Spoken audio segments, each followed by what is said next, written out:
A desolate battlefield emerged deep within the forest, littered with ruined swords and shields. You usually find three types of madmen in death-ridden places like this. The first type are those who have lost their minds and seek only death. A warrior howled in the darkness, clutching his sword as his final lifeline. The second type are those blinded by hatred, ignoring everything around them. A man roared with glowing red eyes, his body radiating a chilling, murderous aura. And then there is one more type. Amidst the gloomy forest, a group of horseback soldiers ground to a halt upon encountering a mysterious figure cloaked in blue. It was Ian Raven, muttering in a bizarre tongue. His lips moved relentlessly, reciting ancient Maronius incantations. The soldiers lost their patience. The leader broke out in a cold sweat, clueless about what the man in front of them was mumbling. A crossbowman shouted, demanding Ian get out of the way. His face twisted with aggression and blatant threat. Ian ignored them, his eyes hidden beneath his hood. He continued his chant, the syllables growing heavier and more profound. The enraged soldier aimed his crossbow dead at him, teeth clenched in murderous intent. He prepared to pull the trigger and eliminate this stubborn roadblock. Ian raised his hand, ripping a magical scroll wide open. He was preparing to unleash something drastic. Boom, a colossal pillar of blue lightning crashed from the heavens right into the soldiers. The blinding light tore through the night, bringing terrifying, destructive might. The soldiers below looked up in sheer horror. They trembled, wondering if this was natural lightning or something far worse. The magic erupted, triggering a minor earthquake. The lightning bolt struck the forest floor, turning everything nearby to ash. Agonizing screams echoed as the soldiers were blown away. Ian Raven's magic left them no escape. Amidst the rubble, Ian stood unfazed. A system window popped up displaying ancient mystery, prompting him to confirm his identity. Rewinding time to his previous life, a college acceptance notice glowed on a phone screen. He was Ritsuki Kadayama, a freshman majoring in computer engineering. Ritsuki felt his life was finally turning a new page. He stared intently at accepted, his heart brimming with hope. But life is no dream. While crossing the street, a massive truck barreled toward him. The blinding headlights signaled a tragic end. A devastating impact plunged everything into blood and darkness. Ritsuki died instantly, before ever setting foot on campus. In his final moments, he bitterly realized how terrible his life had been. He thought his beautiful college days were just beginning. The shattered phone lay on the cold asphalt. Ritsuki never expected his life to end in such a senseless, pathetic way. When he opened his eyes again, he found himself lying in a wooden crib. Ritsuki had reincarnated into the body of a newborn baby. He became Ian Raven, the son of a destitute farming family. His parents stared in astonishment at their little boy's unusually black hair. Ian's family lived in a dilapidated, crumbling hut. This life seemed even more arduous than his previous one. As the third child of four, Ian endured daily hunger. His family were hard-working peasants clad in tattered rags. Ian and his little sister wandered everywhere just to scavenge for food. The siblings hastily roasted fish caught by the stream to scrape by. The village kids constantly mocked Ian's hair color. They called him a crow and shooed him away in sheer disgust. Ian sat alone by the fire, grumbling in annoyance. He didn't choose his hair color, yet they used it as an excuse to bully him. He was sick of this medieval era and its grinding poverty. Ian took a bite of roasted fish, silently cursing his twisted fate. His eyes emitted a strange blue glow. Something triggered deep within Ian's subconscious. The status window appeared before him like a miracle. Ian nervously watched his name pop up on the glowing blue screen. He held his breath, waiting for his abilities to list. But the following text left him hollow inside. The system coldly evaluated him as the nameless. Ian wore a face caught between laughing and crying, realizing he had zero special talents. He sighed, looking up at the deep blue sky with a disappointed heart. Even with a status window, a nameless nobody couldn't amount to anything. Ian imagined himself toiling in the fields until death. A future of nothing but debt and hard labor awaited him. He stared into the bleak horizon, where stone steps led into the dark. His fate seemed sealed as a generational dirt-poor farmer. He dared not dream of any profession beyond tilling the earth. Ian sat in a daze beside his sister, the fish in his hand losing its taste. Ian closed his eyes, feeling powerless without an opportunity to learn. The door to his future slammed shut right in his face. An image flashed in Ian's mind of himself clad in armor, wielding a shield like a majestic knight. The dream of prestigious status still flickered, or perhaps a brilliant painter, deeply engrossed in his canvas. He was confident he could excel at anything if given the chance to study, or even an alchemist, surrounded by test tubes and ancient tomes. Ian Raven yearned for a luxurious, intellectual life far from his harsh reality. Snapping back to reality, Ian let out a heavy sigh. He wondered if anywhere in this world would accept him and change his fate. Ian handed another skewer of roasted fish to his little sister. She eagerly took it, her eyes sparkling with joy at the delicious meal. "Eat this one too," Ian said gently. His sister smiled brightly, thanking her big brother. Their bond was truly heartwarming. After finishing the fish, the little girl demanded dessert. Ian indulged her, and both stood up to forage for wild berries. They ventured deep into lush green bushes, sunlight piercing the canopy to create shimmering streaks.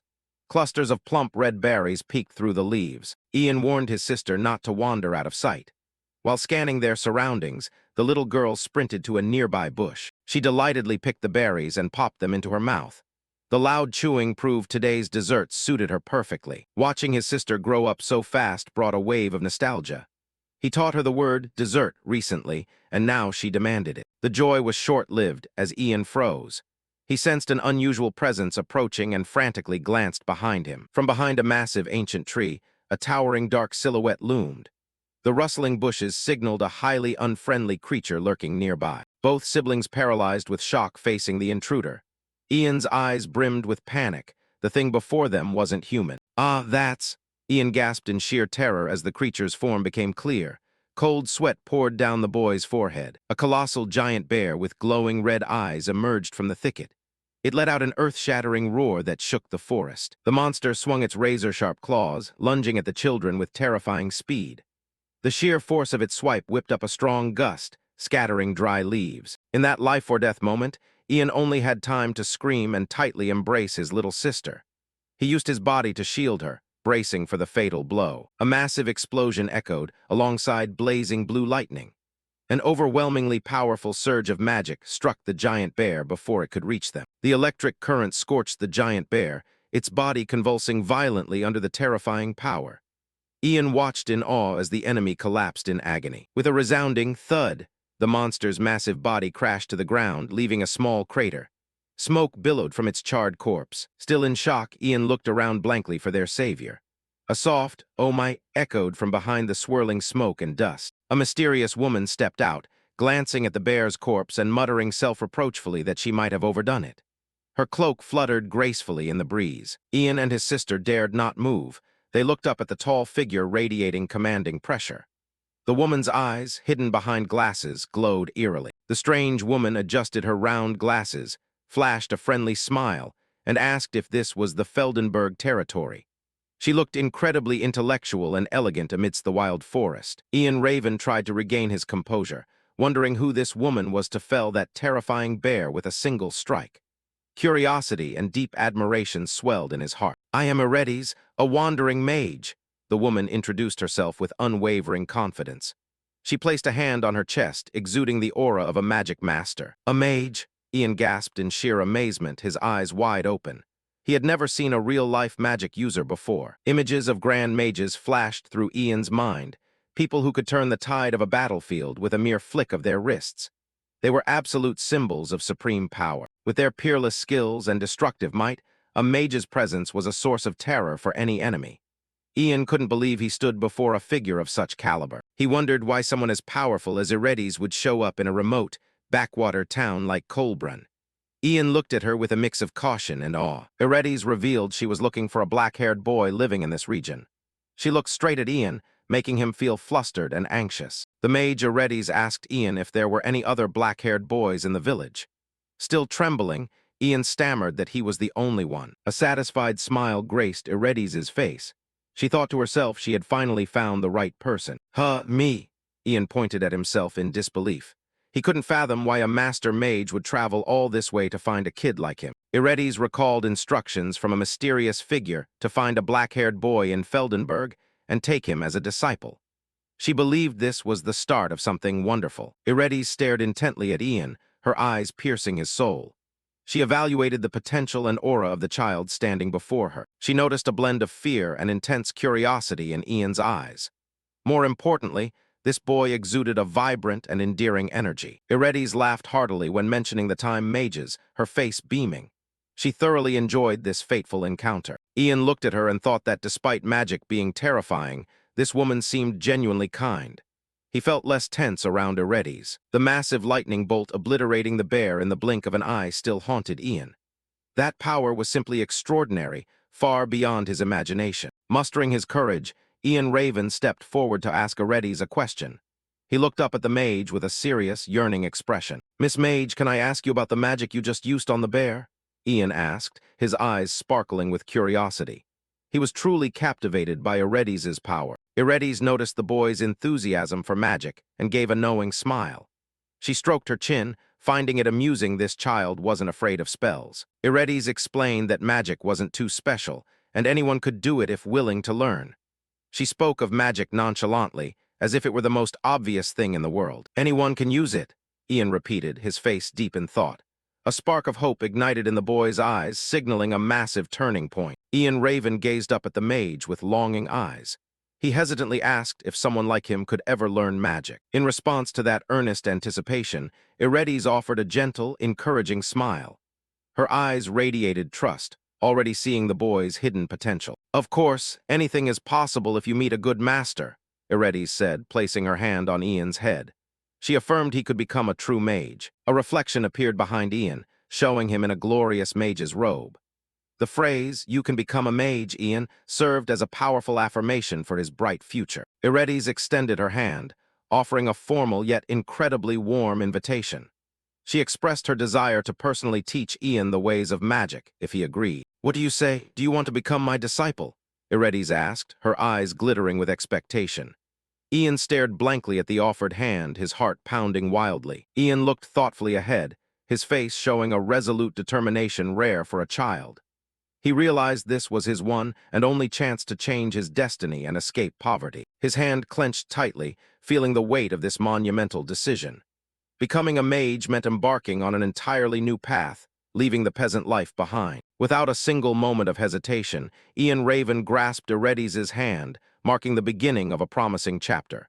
He loudly answered, "Yes," and expressed his eagerness to study under this brilliant master. A peaceful scene at an ancient manor marked where a brand new chapter in Ian Raven's life began. The young Ian Raven, with his messy black hair, sat at his study desk, his eyes brimming with curiosity during his first contact with magical knowledge. A thick tome on the Maronius language, the fundamental and most critical foundation every mage had to memorize by heart. Witnessed by his father and the village lord, Ian was officially accepted as Eredes's disciple after gaining his family's approval. The young boy clenched his fists, boldly declaring he was ready to step onto the arduous path of magic. Eredes smiled knowingly in the sunlit room, signaling the official start of his first lesson. The first steps are always the hardest. Ian studied relentlessly when his Maronius progress was merely at 1%. As time passed, he poured his entire mind into the ancient runes, the progress bar slowly creeping up to 53% through unyielding effort. The stacks of books grew higher. Ian immersed himself in the language of grand mages, ignoring everything else around him. His extraordinary perseverance helped him achieve mastery of the Maronius language, reaching the ability to perfectly command magic. 7 grueling years passed, and he was now a new person, showcasing the remarkable growth of the boy from back then. Mage Eredes, with a gentle smile, announced that his days of burying his head in books inside the classroom were over. Ian was now a handsome young man with sharp eyes, brimming with confidence as he stepped into the practical phase of elemental magic. The system confirmed Ian had reached the level of apprentice mage, possessing the linguistic skills to manipulate energy currents. But the practical exam began in a horrifying way, tens of thousands of feet high in the sky. Ian was tossed straight down from the heavens, his blood-curdling screams echoing across the sky. While her disciple panicked in midair, Master Eredes calmly observed with a highly amused expression. Ian screamed in despair, cursing his teacher for this insanely dangerous and downright crazy training method. His tiny figure plummeted through swirling clouds. Ian desperately cried for help as the ground rushed up at breakneck speed. Eredes ordered him to cast fear aside and focus on listening to the voices hidden in the air. Hovering on the fragile boundary between life and death, Ian squeezed his eyes shut, desperately trying to grasp something invisible yet present. He heard nothing but the wind howling in his ears. The silence of magic at this moment only made his mind more chaotic. Tiny specks of light appeared around him, whispering about the strange presence of a falling human. Ian was stunned to realize he was no longer in free fall. Invisible air currents miraculously supported his body. The system announced Ian had officially mastered wind magic, granting him the power to manipulate the atmosphere. The grand mysteries of nature unfolded, bringing a sense of power he had never imagined. Upon returning to the ground, Eredes couldn't hold back her laughter at her student's disheveled, messy-haired appearance after that heart-stopping test. She explained that the true nature of magic is communicating with and borrowing power from the mysteries of nature. The master's radiant smile acted as encouragement, washing away Ian's recent exhaustion and terror. Ian fell into deep thought, understanding that the path ahead held many more wonders to discover. But there was no time to rest. Eredes immediately ordered him to prepare to listen to the next voice. Ian's eyes burned with determination. He nodded, ready for whatever insane challenge his master threw at him next. The next challenge was water magic. Eredes pointed towards the lake, signaling the next lesson. A violent shove sent Ian plunging deep into the lake's abyss, kicking off a new underwater struggle for survival. Beneath the surface, Ian had to learn how to communicate with the water spirits while the air in his lungs rapidly depleted. The moment he gasped for air on the surface, Eredes pointed and declared the next lesson would be ice magic. Amidst a vast expanse of white snow, Ian was locked inside a wooden barrel, shivering violently facing the bone-chilling cold of the north. Even as his body neared collapse, Eredes never stopped praising her student's unbelievably fast rate of magical comprehension. She snapped her fingers, preparing for the final lesson in today's series of basic elemental trials. A fierce explosion of flames erupted right in front of Ian, the terrifying heat blasting directly against his skin. Ian stumbled backward in panic, his face pale as he faced the destructive power of the roaring flames. Amidst the raging inferno, curious fire spirits appeared, debating whether to incinerate this stubborn human. Ian Raven screamed for help as the intense heat from the fire magic trial explosion engulfed his vision. The scene shifted to a damp cave, where droplets of water echoed rhythmically falling from the rocky ceiling to the ground. The young man stood silently in the darkness, torch in hand, wondering if earth magic was the final hurdle to overcome. The space around him filled only with the strange echoes of the cave, sounding like an ancient language whispering in his ear. Ian cluelessly scratched his head, blind to the alien language the earth spirit used to communicate. He brooded in anxiety, doubting if he truly lacked innate talent for the earth element. Just when he hit a dead end, a system notification popped up, bringing the fantastic news of bonus skill points usable for an instant level up. A sly smirk appeared as Ian realized he was a true hacker in this magic-filled world. His fingers swiped across the magic status board, deciding to dump all points into the earth element to break the language barrier. A brilliant blue light erupted powerfully within the cave, marking a massive leap in Ian's strength and perception. Beneath the dry layers of rock and soil, scorching lava flowed violently, and the voice of the earth became clearer than ever before. Ian realized he had successfully mastered earth magic, hurriedly wanting to go outside to share the great news with his master. He collected himself, took a deep breath, and prepared to leave the cave after days of grueling training. Ian's eyes were resolute as he whispered basic fire incantations to light his way forward. Ian held the torch high. The flickering flames pushed back the dead silence and darkness enveloping the deep corners of the cave. A deeply resentful voice echoed from the darkest corner, "I hate the light," making Ian jump and stop dead in his tracks. He cautiously directed his gaze toward the source of the sound, wondering if it was another earth spirit. Out of thin air, a pitch-black entity with glowing eyes declared its identity.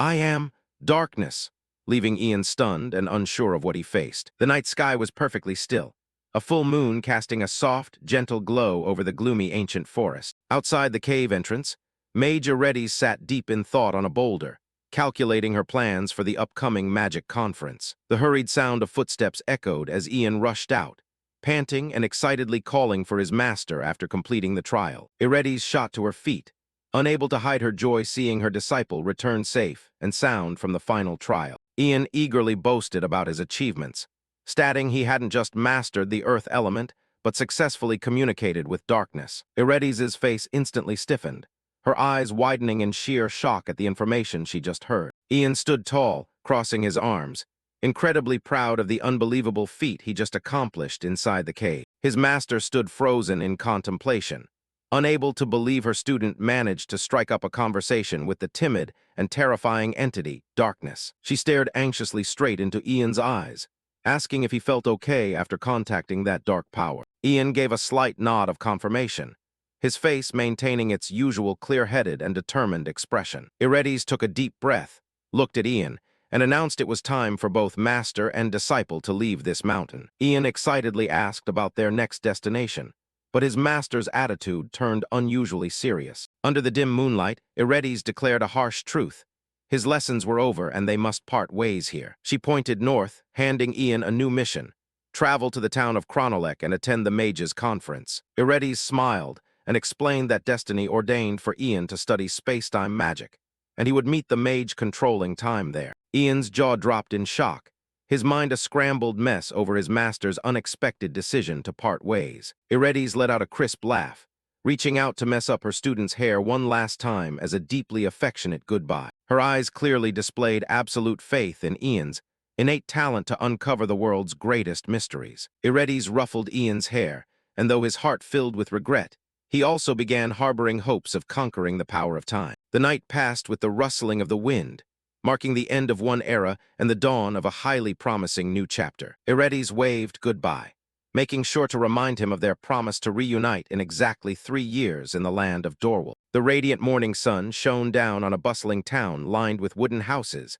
lively with the shouts of street vendors. Streams of people bustled back and forth along the cobblestone streets, creating an atmosphere brimming with vitality and new opportunities. Ian Raven, now dressed in proper traveler's attire, walked confidently through the crowd, ready to embark on his independent journey. Ian Raven smiled, faintly recalling the unpredictable nature of Eretys, who abandoned him so abruptly.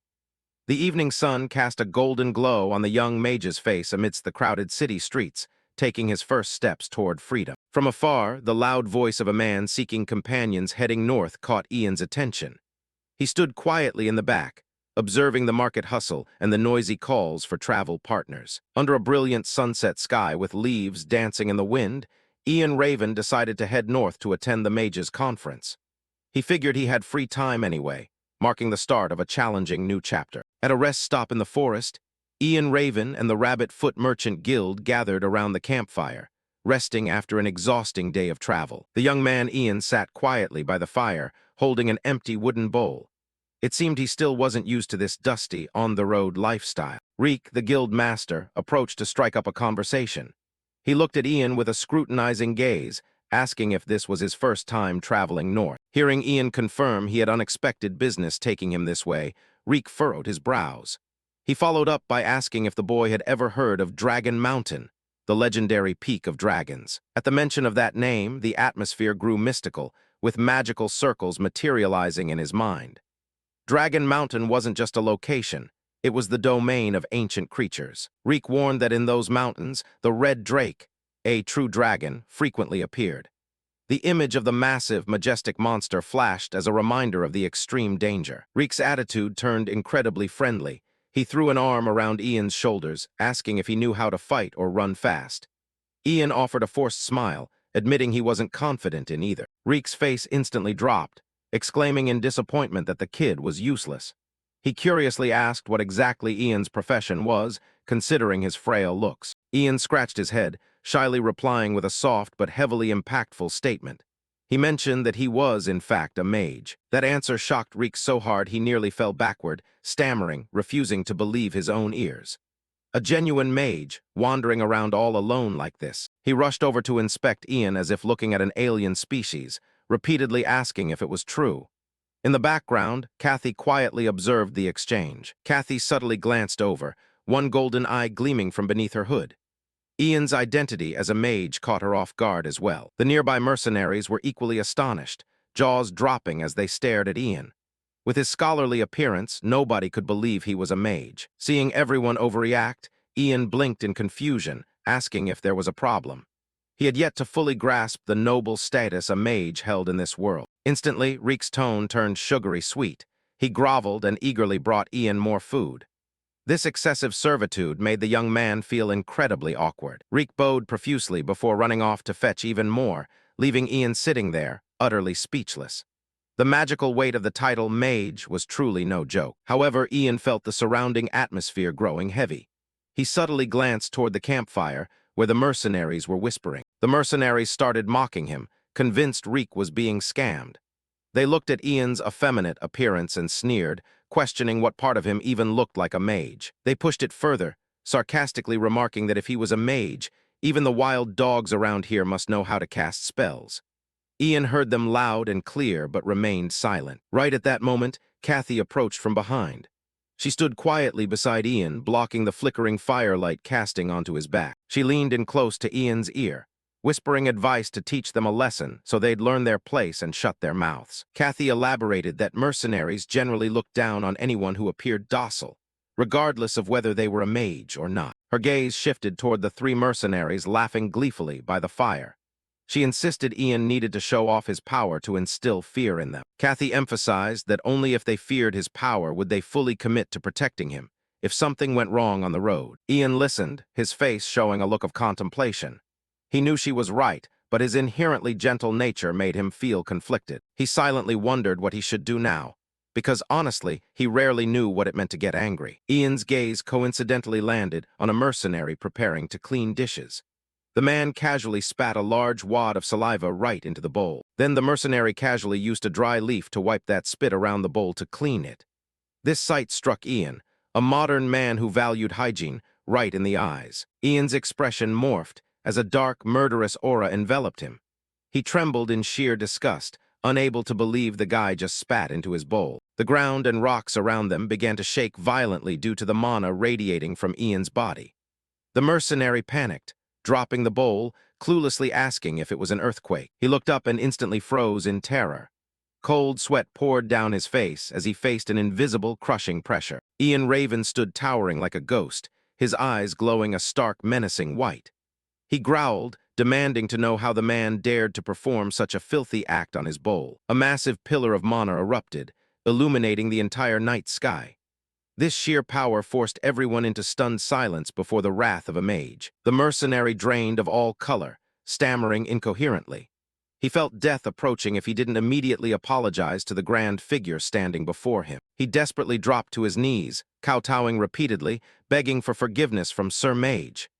Wooden bowls scattered everywhere around the campfire. Ian was far from calming down, veins bulging on his forehead as his disgust remained unquelled. The mercenary naively explained he was just trying to polish the bowl. Ian roared furiously, yelling that if he wanted it clean, he should use water to wash it, not that. His shout was so loud it startled the wild dogs in the forest. The mercenary looked up in utter bewilderment. He asked a question that stopped Ian dead in his tracks. But isn't water inherently very dirty? Ian was stunned, his eyes wide in shock at the bizarre logic of this world. He had never mentally prepared himself for such a warped argument. The mercenary explained that river water was full of mud and parasites, so he couldn't possibly use it to wash dishes. He said this with an incredibly serious and sincere expression, and then he casually dropped the bombshell that spit was much more sanitary. Ian's face crumbled before this horrifying knowledge. Under the bright moonlight, deep within the desolate wilderness, the words "much more sanitary" kept echoing, leaving a modern mage paralyzed in unparalleled disgust. Ian Raven stood there with a look of pure disbelief. Reek and the others were dumbfounded. The atmosphere instantly turned awkward after his lecture on hygiene. Medieval hygiene standards are truly horrifying.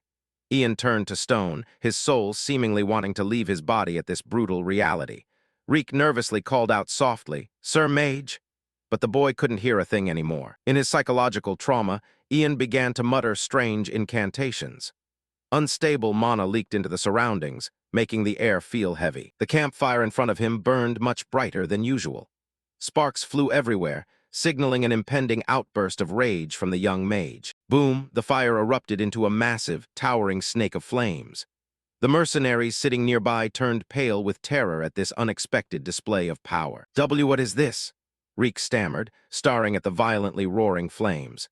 The wrath of a modern mage whose belief in hygiene had been violated truly possessed devastating, destructive power. Kathy watched from afar, her golden eyes wide in awe.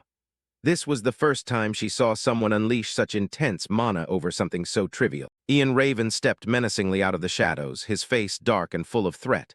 He growled, ordering the mercenaries, "Go get me clean water, right now. You filthy medieval butchers," Ian roared as the mercenaries ran for their lives. Reek broke out in a cold sweat, unable to fathom why the mage flew into such a blinding rage. As the night deepened, The rest fell into silence under the full, round moon. But behind that stillness, another danger silently closed in on the camp. A group of mercenaries patrolled the forest. As they walked, they whispered among themselves, wondering if that girl Kathy had really headed this way. A sly-looking mercenary fantasized about capturing Kathy to keep for himself.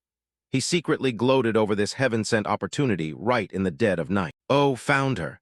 They stopped in front of a silhouette looming in the darkness, thinking their target had fallen into the net. The lead mercenary gleefully waved his hand and called out, "Hey, it's too dark out, come with you." He grinned from ear to ear, thinking he hit the jackpot in this hunt. But that smile quickly vanished from his lips. He realized something was very wrong with the posture of the person standing before him. Standing before him wasn't Kathy waiting for him, but a pitch-black figure carrying her over his shoulder. It was a group of mysterious masked bandits. The mercenary panicked and demanded to know who they were. The masked men didn't answer. Only the cold sound of swords drawn from scabbards echoed in the night. Swish! A fatal arrow tore through the air from the shadows, piercing straight into his chest. The mercenary was taken down in the blink of an eye before he could react, leaving his comrades in shock. "You bastards! How dare you do that to our guild's men?" The remaining mercenaries furiously drew their swords, looking down at their comrade lying dead in a pool of blood at their feet. "Kill them all!" A large swarm of masked bandits poured out from the bushes. A bloody battle officially erupted in the middle of the desolate night. The bandit leader, carrying Kathy on his shoulder, sneered and muttered that these guards were nothing but weaklings, entirely unworthy of his attention. Kathy was in a semi-conscious state, her golden eyes dazed, unaware of what was going on. She immediately bit down hard on the man's shoulder, making him let out an "ugh." His face contorted in anger at Kathy's resistance. Thud, a loud noise rang out in the night. In pain and unable to bear it, he forcefully threw Kathy to the ground. Kathy sat trembling on the dirt, trying to compose herself amidst the psychological shock. The bandit stood behind her, preparing to step forward and recapture his prey. "The target escaped. Catch her!" The bandits yelled, giving chase as they saw Kathy risking her life to run deep into the forest, ignoring the lurking dangers. Meanwhile, back at the camp, Ian Raven was still deep in an exhausted sleep after a long day. He was oblivious to the tragedy unfolding just a short distance away. Even in his dreams, the trauma of filthy hygiene still haunted his mind. Ian mumbled in his sleep, "Ugh, spit." Unacceptable. The whispering voices of the spirits echoed in his subconscious. "Human, there are humans, the humans are coming." Ian jolted awake, sweating profusely from the spirit's alarm. The voices in his head relentlessly urged, "Wake up, hurry. They're here, the humans are coming. Wake up now." The barrage of warnings shattered Ian's drowsiness in an instant. He sat dumbfounded on his bed, his eyes filled with confusion, trying to figure out what on earth was happening. "What is this presence?" Ian muttered as he sensed countless lives in grave danger just outside his tent. "Sir Mage!" A frantic cry rang out from the entrance, cutting through Ian's chaotic train of thought. A merchant rushed in with a face full of terror, screaming that the situation was incredibly dire. The rest stop was officially attacked by an unknown force. Outside, the full moon was obscured by thick black clouds. The silent night was ripped apart by the clash of weapons and blood-curdling screams. The scene before his eyes was a chaotic battlefield. Mercenaries and bandits clashed fiercely, the sound of steel striking steel sending shivers down the spine. Gua, a guild guard, was slashed down by the vicious blade of a masked bandit. Fresh blood splattered onto the cold ground in the dead of night. The leader stood over the corpse of a fallen guard, coldly declaring, "I don't care about their lives, kill them all. Find that girl," he roared an order to his subordinates, his sword still dripping with blood. Their ultimate objective was to find Kathy at all costs. Kathy was currently hiding behind a large tree, her breathing erratic due to sheer terror. The bandits were searching right next to her. A single slip-up, and she would be discovered instantly. She clutched her head, trembling, tears on the verge of falling out of pure despair. "What do I do? At this rate, I'm definitely going to get caught." Kathy hid behind the tree base, holding her head in her shaking hands. Meanwhile, a cold blade was pressed right against her head. The bandit leader, the masked bandit chief with silver-gray hair, loomed right in front of Kathy. He pointed his sword straight at the collapsed girl and delivered a chilling threat. "So this is where you were hiding." The bandit leader's face clearly displayed cruelty and triumph under the dim moonlight of the forest. He growled a ruthless order. "Stand up immediately, or I'll chop off both your hands." Kathy trembled uncontrollably, tears rolling down her cheeks in ultimate despair. She squeezed her eyes shut, thinking that all hope of salvaging the situation ended right here. The bandit leader raised his sword to deal the final blow, but a strange blue light erupted from behind. A massive wave of pressure forced the leader to halt immediately in utter bewilderment. He abruptly stopped, caught off guard by a concentrated blast of magic flying straight toward him. His eyes clearly showed shock and sheer terror. Yuwa, a violent tornado of mana detonated, sending the bandit leader flying like a broken doll. The terrifying power made the surrounding earth feel as if it were trembling under the mage's wrath. Ian Raven, clad in his signature blue cloak, stepped out from the night, his hands still radiating brilliant streams of mana. Kathy looked at the bandit in shock, still not understanding what had just happened. Kathy stared blankly at the back of the young mage, standing protectively in front of her like an impenetrable wall. The light from the remnants of Ian's magic reflected in her golden eyes, filled with awe. Ian Raven reached out and grabbed Kathy's wrist in a gesture of reliable, warm invitation. The protective mana current swirling around him gradually softened, dispelling the previous sense of threat. He smiled gently to comfort the girl, who was still shaking from panic. Ian spoke with a sincere yet decisive tone. "Stay close to me and follow my lead." Kathy gave a slight nod in response to Ian's offer, tears still lingering in the corners of her eyes. The timely and powerful appearance of the young mage reignited a fierce hope for survival in her heart amidst the perilous dark night. The group clung to one another's shoulders, trudging silently through the thick darkness of the forest. The rustling of dry leaves underfoot was the only sound breaking the terrifying silence. Reek stayed close behind, calling out to ask if the Grand Mage was ready. Ian Raven led the way, his eyes glued forward to find an exit. Ian nodded in confirmation. Kathy stood right behind him, her trembling hand resting on his shoulder, her golden eyes clearly showing her anxiety. Ian took a deep breath and muttered an incantation. A pitch-black magic circle began to materialize in front of him. Dark mana radiated out, swirling like a mini storm in the middle of the woods. The surrounding space began to warp under the magic's influence. Ian raised his hand high, concentrating all his mana to activate the darkness spell. Flashes of black lightning sparked, covering the entire area. The mercenaries and the bandits were dumbfounded as the dark cloud rolled in. They panicked, having no idea what was unfolding before their eyes. The magical night enveloped everything, turning the world into pitch black. The men started screaming because they couldn't see the path anymore. A few torches were lit, but the flickering flames couldn't pierce through Ian's thick, dark magical cloud. In the darkness, chaotic screams echoed everywhere. People bumped into one another, no one able to locate their comrades. In stark contrast to that chaos, Ian's group continued walking steadily thanks to his guidance.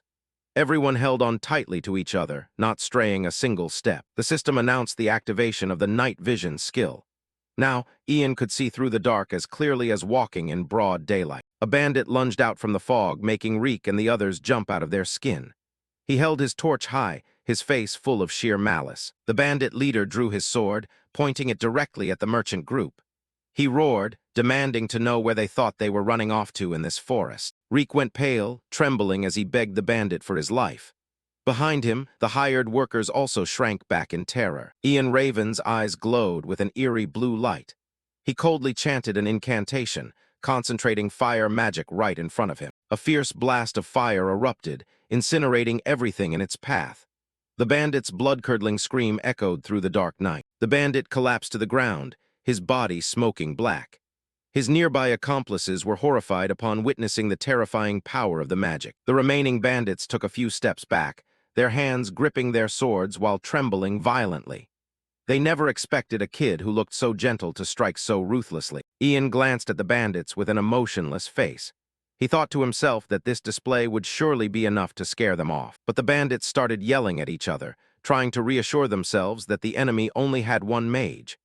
Rapid footsteps signaled a brand new wave of attacks. The bandit leader swung his sword, ordering all his subordinates to charge at once. He believed that sheer numbers would overwhelm the young mage. Just as he lunged forward, the bandit froze, sweating bullets. A colossal pressure from behind stopped him dead in his tracks, too afraid to even turn his head. Right behind him, a massive dragon's head had its jaws wide open, its fiery eyes glaring at the tiny prey. The red drake had made an appearance. A heartrending scream rang out and was instantly silenced amidst a splatter of fresh red blood.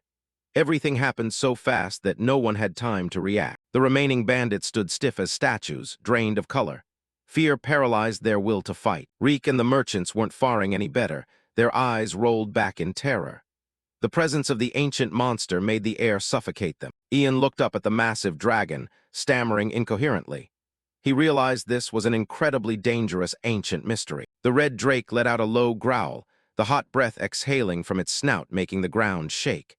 Its golden eyes glanced at the people below like looking at inferior vermin. It casually chewed on an unlucky bandit, blood streaming down its fiery red scales.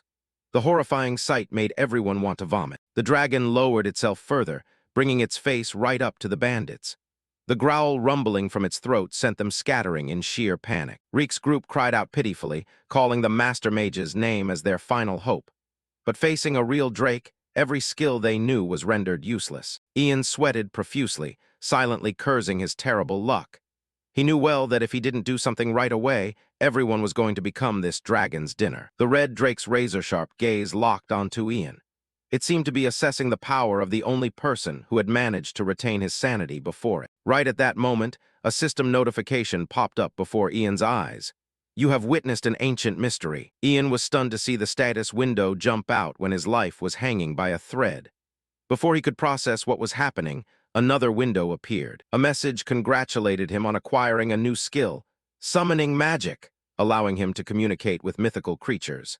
This might be his one and only lifeline. Ian stared intensely at the words, summoning magic, with doubt. He wondered if this skill would actually help him negotiate with this starving dragon. Memories of the harsh training with Master Eredis flooded Ian's mind. The times he was thrown from high altitudes to learn aerial magic were still deeply ingrained. He recalled the sensation of free falling through the sky when the boundary between life and death was paper-thin. That was how he learned to remain calm in any situation, and the times he was submerged in water to feel the spirits of the elements. The mysteries he encountered back then seemed quite similar to this drake. Or in the wooden barrel amidst the freezing snow, Ian had learned how to listen to the voice of nature. And now, he was going to use that exact experience to talk to the dragon. Ian Raven tightly clutched his magic grimoire, his hands shaking violently. He knew this was his final gamble if he wanted everyone to make it out of here alive. He looked up, staring straight at the massive monster, and roared, "Hey, Drake!" His call echoed throughout the forest, making every surrounding creature hold its breath. Reek and the others behind him were in sheer horror, unable to believe their ears. They frantically called out the mage's name, terrified that this insane act would instantly provoke the dragon. The red drake lowered its head, its fiery eyes glaring at the tiny creature that dared to call its name. A deep growl rumbled from its throat, shaking the ground beneath Ian's feet. Ian Raven desperately tried to keep his cool, mentally telling himself he could do this. His gaze remained steady, even though his legs couldn't stop shaking under the monstrous pressure. Brilliant blue mana wrapped around his body like a protective barrier. Ian trusted that the mysteries he had encountered before would never betray him now. Ian Raven thumped his chest and loudly declared his identity. He shouted out who he was, trying to grab the ancient monster's attention. He pointed his index finger to the sky and yelled, "I am your friend."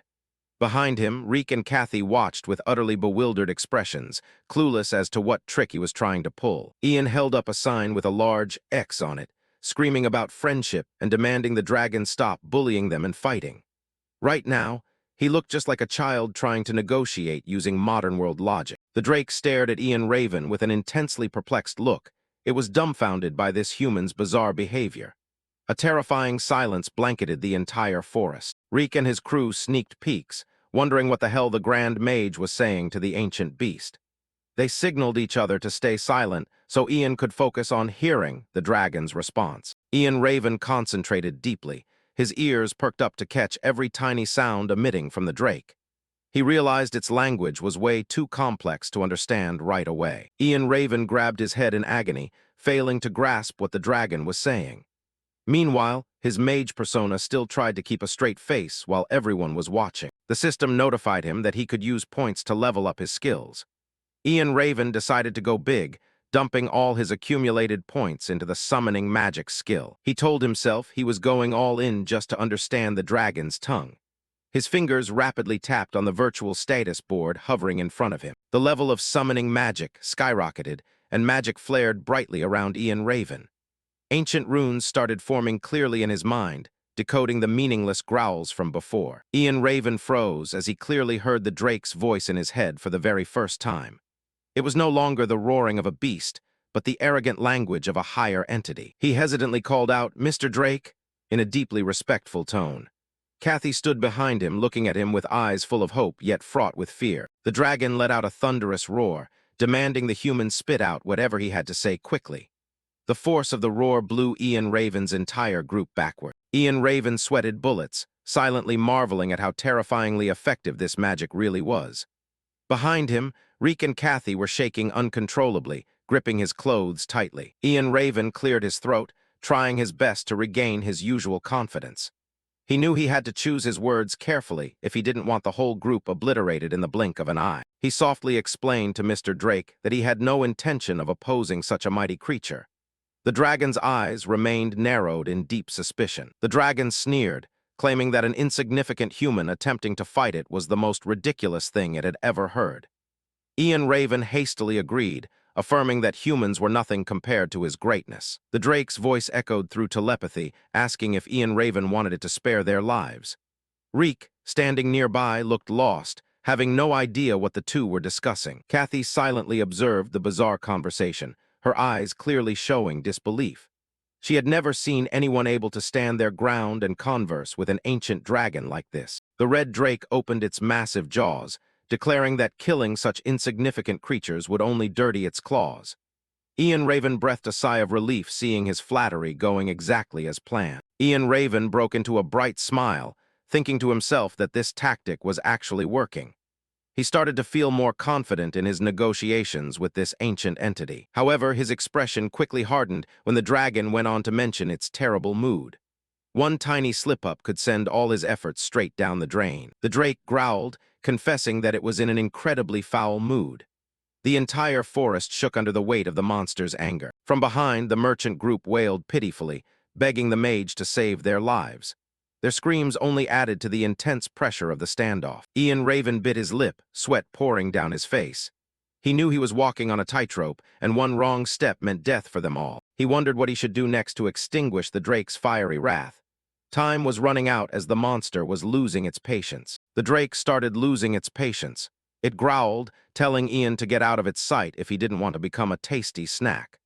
The killing intent radiating from it made the surrounding air feel as if it were freezing over. The ancient creature's ferocious face, crowned with blazing red spikes, loomed close. Its eyes flashed with a deeply threatening glare aimed straight at the teenager. "There's no other way. If it comes down to this, I have to face it head-on," Ian firmly decided in his mind. He knew he couldn't back down now. Ian called the monster straight by its name to grab its attention. The drake's eyes narrowed, clearly surprised that a human dared to address it as an equal. The colossal drake leaned down to look at Ian, mockingly asking why it should explain its personal issues to an insignificant human. Behind him, the merchant group was trembling, hands clasped in desperate prayer. The monster's massive head drew close, but Ian stood firm, unflinching. He responded in a calm tone, saying he thought he could help it snap out of this terrible mood. The drake sneered, calling Ian's confidence pure arrogance. It didn't believe a fragile creature like a human could do anything significant for a superior species like itself. Despite the contempt, Ian began to mutter strange magical runes. A faint blue glow started enveloping him, signaling that a spell was about to be unleashed. A powerful surge of energy erupted, shaking the entire night forest. The brilliant blue light reflected off the lake's surface, driving away the gloomy darkness around them. Kathy and the others were dumbfounded by Ian's display of power. They held their breath as they watched, hoping this young mage could truly perform a miracle. The drake paused, its eyes narrowing in suspicion. It realized this mana was far from ordinary and began to feel a sense of curiosity. Ian stood tall amidst the swirling, glowing blue magical vortex. His blue cloak fluttered in the wind, exuding the majestic aura of a true mage. The drake began to find him interesting. It stretched its long neck closer to get a better look. The initial hostility seemed to have been replaced by curiosity about the human's display. He flashed a highly confident smile, introducing himself as a mage seeking the mysteries of the world. With a modest yet profound tone, Ian repeated his intention to help the drake. A close-up of the ancient creature's face deep in thought over the proposal. It seemed to be weighing whether or not to trust this tiny being. Ian thought to himself that everything was going exactly according to plan. "Excellent. The real negotiation starts now," he internally noted. The night wind blew fiercely through the canopy, carrying sparkling magical crystals high into the sky under the full moon. The scene became as mystical as a fairy tale. The bone-chilling killing intent from earlier had vanished. Ian and the giant monster stood face to face in the middle of the forest, creating a bizarre contrast between the two species. In a comical chibi form, Ian wiped the sweat from his forehead and breathed a huge sigh of relief. Phew! Finally made it past the critical stage for now, but immediately after, he regained his serious demeanor to prepare for the next step. This was the moment Ian needed to show his true colors. He fell into deep thought, resting a hand on his chin to calculate his options. He knew he had to survive, but he also couldn't let the Drake drag him around with bizarre demands. A familiar voice echoing from his memory startled Ian. "Listen here, Ian." It was the advice of his old teacher. A flashback appeared showing the bespectacled female mage, Regresses, delivering a lecture. She explained that one cannot use magic without communicating with the mysteries of the world. He remembered his own clueless expression as he sat before the ancient magical tome. Regresses stressed that the relationship a mage builds with these entities is of utmost importance. Every mysterious entity has a distinct personality. Some will treat you as a friend, while others will act like subordinates needing guidance. The key to success is that the mage must understand and empathize with their emotions. Only then can magic unleash its maximum power. Returning to the present, Ian cracked a knowing smile, his eyes slightly narrowing behind his hair. "All right, let's see how I can lead this Drake by the nose." He summoned his omnipotent skill window right in midair. A glowing magical board materialized before the young mage. Ian's eyes widened in surprise as new lines of information began popping up on the screen. He let out a highly excited, "Oh." The notification board was titled, "How to Master Summoning Magic, BYDEMONITE." The glowing ancient runes surrounding the board looked incredibly mystical. Ian gleefully pointed at the screen like he had just found a treasure. Meanwhile, the real-world Ian remained highly focused on analyzing the newly displayed instructions. His eyes were glued to the board, trying to carefully read every single instruction. He told himself he had to pay close attention to not miss any vital details. The system gave its first piece of advice. "Anyway, treat them to some good booze. The bigger the body, the stronger the alcohol needs to be." Ian's jaw dropped in disbelief at this secret technique. Sweating profusely, he nervously waited to see what other crazy suggestions the system would throw at him. "And what's next?" He gulped heavily. The next line appeared brightly, accompanied by heart icons. "Flatter them like crazy." The system seemed to be cheering Ian on to do something out of character. Ian stood frozen with a blank expression, surrounded by a barrage of question marks. He couldn't believe the most optimal solution right now was to kiss up to a monster. He collapsed to the ground in a posture of sheer defeat, dark purple smoke emanating around him. For a genuine introvert like him, being forced to flatter someone was an unimaginable torture. But then Ian composed himself. He had to win over this Drake's favor at all costs. If successful, it would definitely open up a chance of survival for everyone. The giant monster stared at Ian, wondering what the human was muttering about. It was still waiting for a satisfactory answer for his presence. Regaining his composure, Ian looked up and declared he had prepared a special gift exclusively for it. He asked if he could bring the gift right up to the Drake. The Drake opened its jaws into a grin, looking thrilled at the unexpected offer. "A gift? Very well, bring it here at once," it commanded in its booming voice. Ian's face darkened with embarrassment as he began executing his plan. He turned back to call out to the merchant Reek, making the old man jump out of his skin, clueless as to what the Grand Mage was planning. Ian shouted loudly, ordering everyone to run straight to the wagons and bring out the strongest alcohol they had.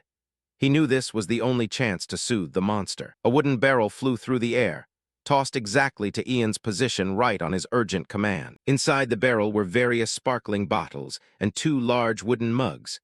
This was all the finest alcohol the merchant caravan had brought along. The Drake stared at the tiny bottles and sarcastically remarked that this gift looked incredibly stingy given its size.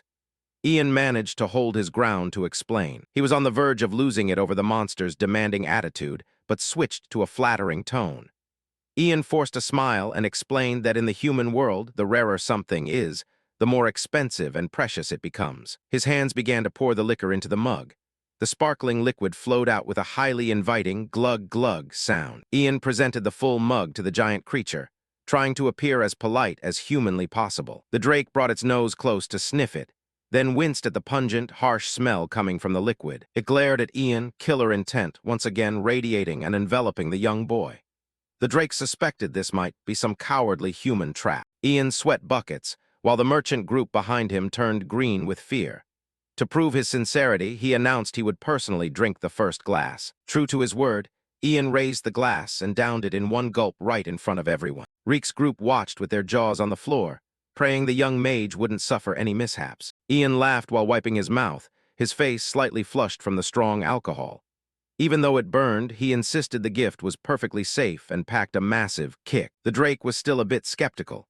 It pinched its nose with a giant claw, admitting the smell was pungent but had a strange allure to it. Ian offered it with intense enthusiasm, guaranteeing the Drake would be highly satisfied with the rich flavor. The image of the Drake was beautifully reflected on the surface of the alcohol in the wooden mug. The monster used its hand, equipped with razor-sharp claws, to pick up the tiny mug with extreme care. The Drake stuck out its tongue to take a tiny lick, testing the flavor. The merchants knelt on the ground, hands clasped and trembling. The atmosphere was so tense you could clearly hear their hearts pounding. The Drake downed the entire mug, its face instantly turning flush red from the strong alcohol. It felt the buzz and the intoxicating charm of this strange liquid. It plopped down onto the ground, looking significantly less fierce. When Ian asked how it was, it simply dropped a cold remark that the stuff wasn't particularly delicious. Ian's eyes lit up with surprise upon hearing the Drake confess that, for some reason, the taste was highly addictive. Seizing the opportunity, Ian enthusiastically poured another glass, hyping up that this next cup would be vastly superior. The night grew late, the perfectly round moon illuminating the entirely quiet forest. The Drake started losing control. It picked up an entire wooden barrel and chugged it down, liquor spilling all over its jaws. Ian sat exhausted on a wooden barrel, using a cloth to wipe the sweat off his brow. The Drake was wasted by now, roaring about how much it loved this divine liquid. A pile of empty wine barrels lay scattered about, with tiny, comical alcohol spirits floating out. Ian was astonished to see it had drained 7 barrels and still hadn't passed out. The Drake laughed heartily, seemingly treating Ian as a sworn brother by now. Ian gave a thumbs up in approval, but internally noted this monster was a massive booze hound. He drank while calculating his next move. He had originally planned to wait for it to fall asleep and escape, but that plan was officially ruined since there wasn't a single drop of alcohol left on the wagons. Ian's eyes bulged, and he went blank upon hearing the Drake loop back to his initial question about why it was in such a terrible mood. Under the dim moonlight, the massive monster looked noticeably depressed. Ian simply sat quietly, listening to the drunkard's confessions. The Drake started getting highly emotional. Ian couldn't understand why such a mighty creature would turn so overly sentimental. It complained that its nest was in a terrible location, and on top of that, it was way more cramped than the nests of other dragons. A highly cheesy flashback appeared, showing 2 dragons affectionately wrapping around each other in a cave filled with floating hearts. The Drake remembered its ex-girlfriend, calling the place cozy. The Drake looked up at the sky, sobbing loudly, while Ian stood paralyzed by the shock. He couldn't believe a beast this ferocious actually had a girlfriend. The Drake's eyes welled with tears, as it continued talking about things that happened right under its nose without it ever noticing. Ian listened intently, while the Drake explained that everyone started mocking her for falling in love with a loser like him. The Drake lowered its head, its voice choking up with guilt for letting the one it loved suffer humiliation just because of its own inferiority. It roared fiercely, filled with regret that it had been the one to initiate the breakup just to set her free. The roaring woke Reek and the others up in a panic, their faces drained of all color. What? What in the world is happening? The Drake's wailing cries echoed through the forest, leaving every living creature terrified by the heartbreak of a monster. The merchant group was scared out of their wits. They knelt and prayed for this wrath to pass quickly. Ian looked at the Drake with eyes full of deep sympathy. He realized that a monster's feelings for its lover were just as genuine and painful as a human's. Ian fell into deep thought, putting a hand on his chin as he noticed a rare opportunity opening up right before his eyes. He calculated that if he could leverage the monster's sorrow, he could turn the situation in his favor. He loudly called out the Drake's name, startling the giant, weeping creature out of its daze. The Drake looked at Ian with a bewildered expression, tears still clinging to its eyes. Ian stood up with sheer decisiveness, boldly declaring that he would use his magic to renovate and fix up that cramped, run-down cave for it. Hearing the unexpected offer, the Drake sniffled in astonishment, unable to believe its ears that a human would proactively offer to help with such a thing. Ian broke into a highly confident smile, though his eyes concealed a shrewd calculation. He firmly stated he could definitely pull it off, but in exchange, the dragon had to agree to one condition. Standing under the full moon in the middle of the night forest, Ian proudly placed his hands on his hips and demanded the drake fulfill one single wish for him. The shimmering moonlight cast onto the young mage, creating a deeply solemn and dramatic atmosphere. Dawn began to break, the brilliant sunlight chasing the night away from the towering peaks. A new day began with a fresh and peaceful atmosphere. Ian stood quietly amidst the trees, taking a deep breath. After a long night facing imminent danger, it seemed he was enjoying a rare moment of tranquility. Under a tree, old man Reek was still fast asleep, mumbling deliriously about missing someone. He seemed to be having quite a pleasant dream. Ian walked over and poked Reek squarely in the forehead to wake him up. The old man was still oblivious, his face flushed with embarrassment from whatever he was dreaming about. Ian was quite surprised that calling out to him hadn't worked. He was already losing his patience with the merchant's bizarre behavior. He leaned in close to Reek's ear and growled a threat to snap his arm if he didn't wake up immediately. Reek jolted, cold sweat instantly running down his face. Ian stared straight into Reek's eyes, his face dark and full of killer intent.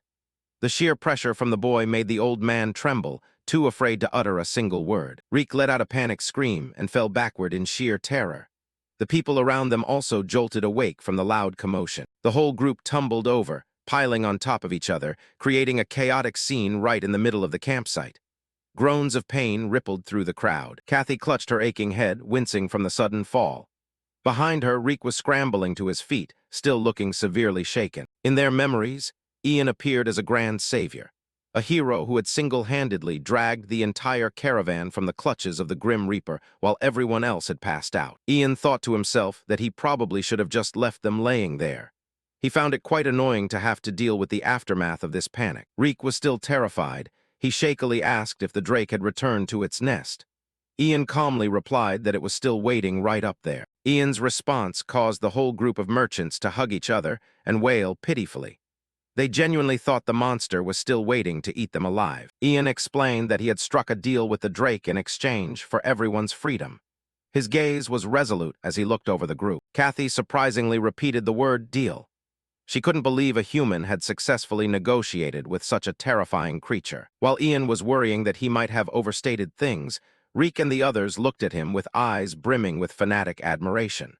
They were deeply moved by the Sir Mage's noble sacrifice. Ian recounted how he had promised to renovate the drake's home so it would agree to let them go. He and the drake had shaken on it to finalize the mutual agreement. Reek raised his hands and chanted the title Grand Mage Ian Meredith Raven with a look of sheer worship. The whole group started hailing him as a living legend. Ian flinched at their incredibly over-the-top fanaticism. He looked around awkwardly, clueless as to what was wrong with these people. In the merchant's highly colorful imaginations, Ian was a cold, calculating hero who had subdued the ferocious drake just by crossing his arms. They pictured a scene where Ian was pointing his finger, lecturing the monster until it bowed its head in apology like a good child. An image detached from reality. They even envisioned Ian riding on the drake's back, forcing it to submit beneath his feet. Their admiration had reached unimaginable levels. Reek's group cried tears of sheer joy, screaming that Ian had made the monster surrender. Their emotions erupted like a tornado. Reek solemnly declared that from now on, they were bound by blood to the mage and were ready to protect him with their very lives. The rest of the crew echoed in agreement. Ian was speechless, his face pale because he had no idea what nonsense these people were blabbering about. He felt awkward facing this bizarre praise. To avoid further trouble, Ian told them to be ready to depart the moment he got back, strictly warning them not to leave without him. The whole group agreed in unison with serious expressions. They affirmed that the entire caravan was now one body, one will with Ian. He could only let out a long, exhausted sigh. Ian turned to ask about the number of mercenaries currently available to assess the situation. One of the men was startled by his question. Kathy watched Ian's back, her eyes deep in thought. She seemed to be noticing something distinctly different about this young mage. Kathy walked alone through the forest, sunlight piercing through the leaves to light her path. It appeared she was scouting the surrounding area. Deep inside the dark cave, the drake's home was revealed, filled with jagged rocks and damp air. The monster's voice echoed. "This is my home." Ian walked in and couldn't help but be amazed by the sheer wildness of the place. He let out an awestruck gasp upon seeing the massive scale of the cave. The dragon growled, asking why Ian reacted like that, and warned him that it was too late to back out now. Ian quickly waved his hands, explaining he was just taking a look around. Ian's stamina was dropping dangerously. He felt exhausted from sleep deprivation and the heavy energy toll of using the ancient Maronius language. The HP bar next to him indicated his critical condition. Ian inspected the protruding rock formations, calculating in his head. He figured that if he pushed them back and flattened the walls, the interior space would become vastly more spacious. He closed his eyes, focusing all his mental energy to begin casting the spell. A faint aura of light started radiating around him. Ian called out, "Oh, Earth," initiating communication with the elemental spirits to ask for their assistance. His face clearly showed deep solemnity. A hazy spiritual entity materialized from floating specks of light. It spoke in a deep voice, asking if this human was back to bother it again. Ian tried to smoothly ask for a favor, but the Earth spirit looked annoyed. It bluntly stated it wasn't in the mood, was very busy, and didn't want to help. Ian sighed in disappointment, feeling like he was becoming an annoyance in the eyes of the elemental spirit. He sweat buckets as his plan hit a snag right from the start. When the Drake checked on his progress, Ian sadly informed it that the Earth had refused to speak with him. He had to wait until the spirit was in a better mood before trying again. Ian thought to himself that if the Earth spirit got angry again, it would be a disaster. He broke out in a cold sweat out of sheer anxiety. The Drake, however, seemed quite calm about it. It figured that if the Earth had refused, there was simply nothing else they could do. Ian froze when he heard those words. It seemed he had just sparked a brand new idea. The Drake continued rambling about how its ex wasn't its true destiny anyway. It sincerely thanked Ian for going out of his way to help a guy like him. Ian looked at the giant creature with deeply sympathetic eyes. He called its name to initiate a more serious conversation. In the vast space of the cave, the Drake leaned down to ask the mage's name. Ian proudly stated his full name, Ian Meredith Raven. The Drake smiled warmly, officially introducing itself to Ian as Drake Longtail, and proposed they become friends. A remarkably rare offer from a high-tier creature. Ian didn't hesitate to reach out his hand, touching the Drake's claw to seal their friendship. An incredibly meaningful moment of bonding. Amidst the mystical glow of the cave, a pact between man and dragon had been established. The Drake looked at Ian with eyes far warmer than before. The system popped up a notification that Ian had acquired a new skill, Summon Drake. Now he could call upon his new friend for help at any time. Ian looked at the skill board with a somewhat guilty expression. He felt bad for not having done anything for his new friend yet. The Drake softly called Ian's name. It seemed it was preparing to give him a surprise. The monster excitedly showed off a massive hoard filled with gold, silver, and jewels. It generously told Ian to pick whatever he liked as a commemorative gift. The brilliant sparkle from the mountain of gems left Ian dazzled. He remembered his master's teaching that dragons loved collecting jewelry and precious stones. Ian picked up a fiercely glowing gem. He thought to himself that if he used this as a gift, the Earth spirit would change its mind in a heartbeat. He looked at the gem in his hand with sharp eyes. A plan to bribe, the element was slowly taking shape in the young mage's mind. Ian told himself that if he used this stone properly, all their problems would be solved in the blink of an eye. He turned to ask the Drake if it would mind him doodling a bit on the cave floor. The Drake looked at Ian, unable to understand what he meant. Drake Longtail tilted its head, unable to understand what Ian meant by the word doodling. Ian knelt down, placing the precious gem right in the center of a complex magic circle he had just drawn. The ancient runes began to emit a soft glow. He smiled, recalling the methods Master Eredes had taught him. Sometimes, brute force is nowhere near as effective as a well-placed gift. The magic circle erupted with brilliant light. Ian decided to send this precious gift straight to the Earth spirit through the array. The Drake watched silently. It was starting to feel highly curious about what the young mage was about to do. Ian loudly called upon the Earth spirit once more. This time, his voice was brimming with confidence and authority. A deep voice echoed throughout the cave, asking what Ian wanted. The presence of the elemental spirit made the air feel incredibly thick. Ian ordered the spirit to shift the rocks and flatten the walls. A golden light fully enveloped the entire cavern. The precious gem dissolved into the magic circle, transforming into a colossal surge of energy. A blinding blue light bathed the entire space. Magical runes flew through the air, creating a breathtakingly mystical scene. The spell began directly altering the cave's structure. The rough, jagged rock walls started cracking and shifting precisely to Ian's will. Continuous rumbling sounds echoed loudly. An intensely bright white light erupted from deep within the cave, blurring everything in its path. The drake was awestruck. It couldn't even speak. It had never seen magic capable of reshaping terrain so drastically. The monster's golden eyes reflected the image of its rundown home slowly morphing into a magnificent palace. The light gradually faded, revealing an entirely new space. The drake gasped, wondering if this was truly its nest. The once gloomy cave had become a majestic grand hall, complete with intricately carved patterns on the walls. A true architectural masterpiece created in mere moments. The drake was ecstatic to the point of going crazy, its eyes sparkling like stars.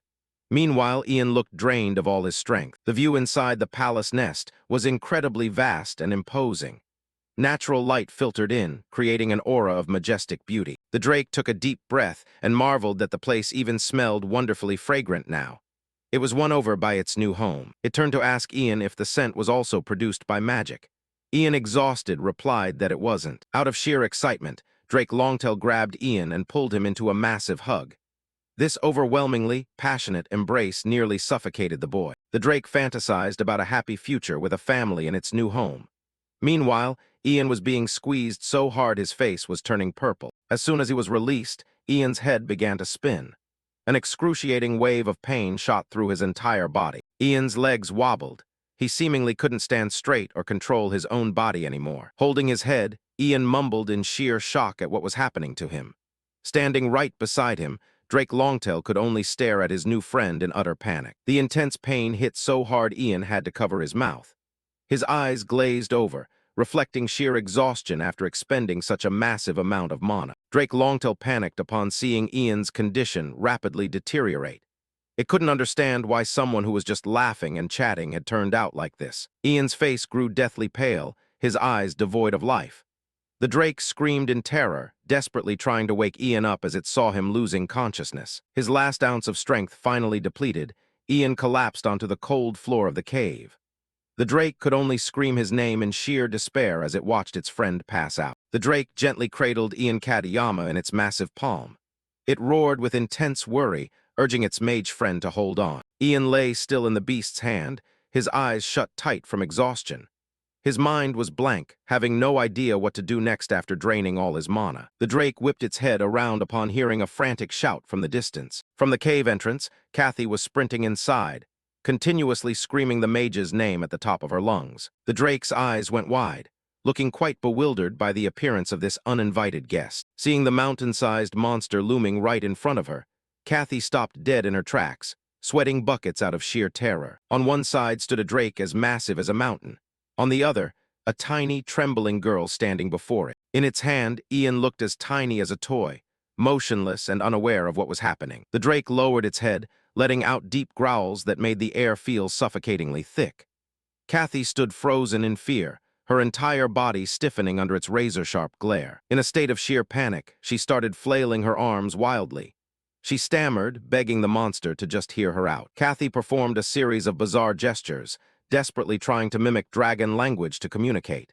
She tried to yell that she was Ian's friend and begged it not to eat her. She raised her arms over her head to form a large circle, as if signaling, "Okay."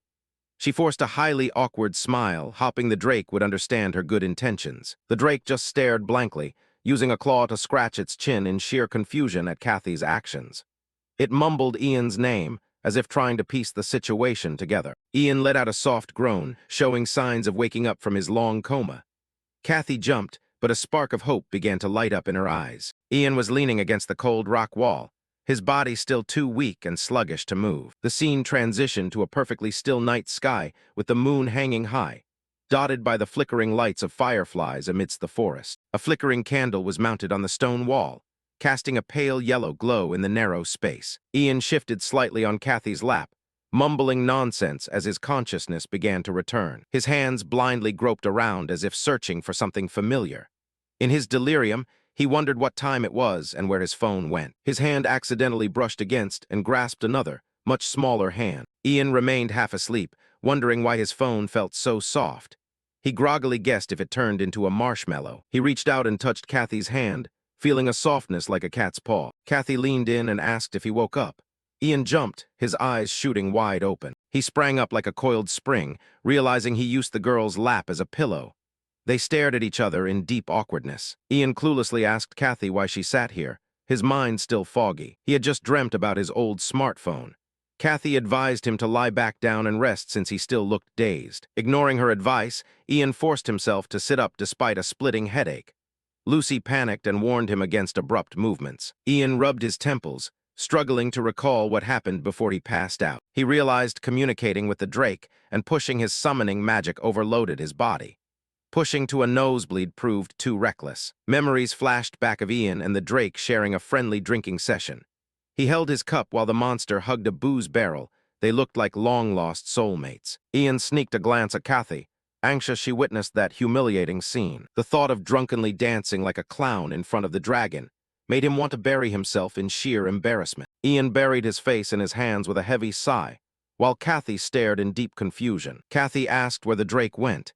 Ian made up an excuse that it left without a word. In Ian's mind, he pictured the Drake running off to find its dragon girlfriend.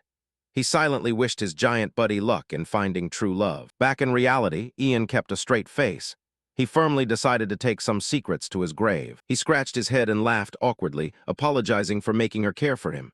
Kathy waved it off, glad he survived. Sitting in the massive cave, Kathy wondered how he got in since the Drake possessed infamous ferocity. Ian explained they were buddies. Kathy repeated the word buddies in shock. Ian nodded, confirming he used the Maronius language to communicate. Kathy looked clueless, asking about that language. Seeing her innocent face, Ian sighed, figuring she used a basic translation tool to communicate. Exhaustion washed over him, making him crave sleep. The dim light hit Kathy's face as she lowered her voice.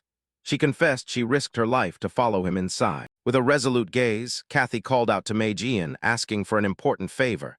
Ian looked at her, calmly waiting. Kathy recounted last night's attack with a gloomy expression. She hung her head, her voice trembling, still haunted by the events. Ian listened intently in deep thought. He realized the recent mess originated from this girl's identity. Kathy bowed her head low, offering a sincere apology to Ian for dragging him into her mess. Guilt weighed on her for endangering him. The atmosphere grew heavy. Ian felt awkward, scratching his cheek as he tried to break the suffocating silence. He remembered her shaking when facing the bandits. She had endured sheer terror a normal girl could hardly withstand. Kathy softly cleared her throat to regain composure, her golden eyes sparkling under the candlelight.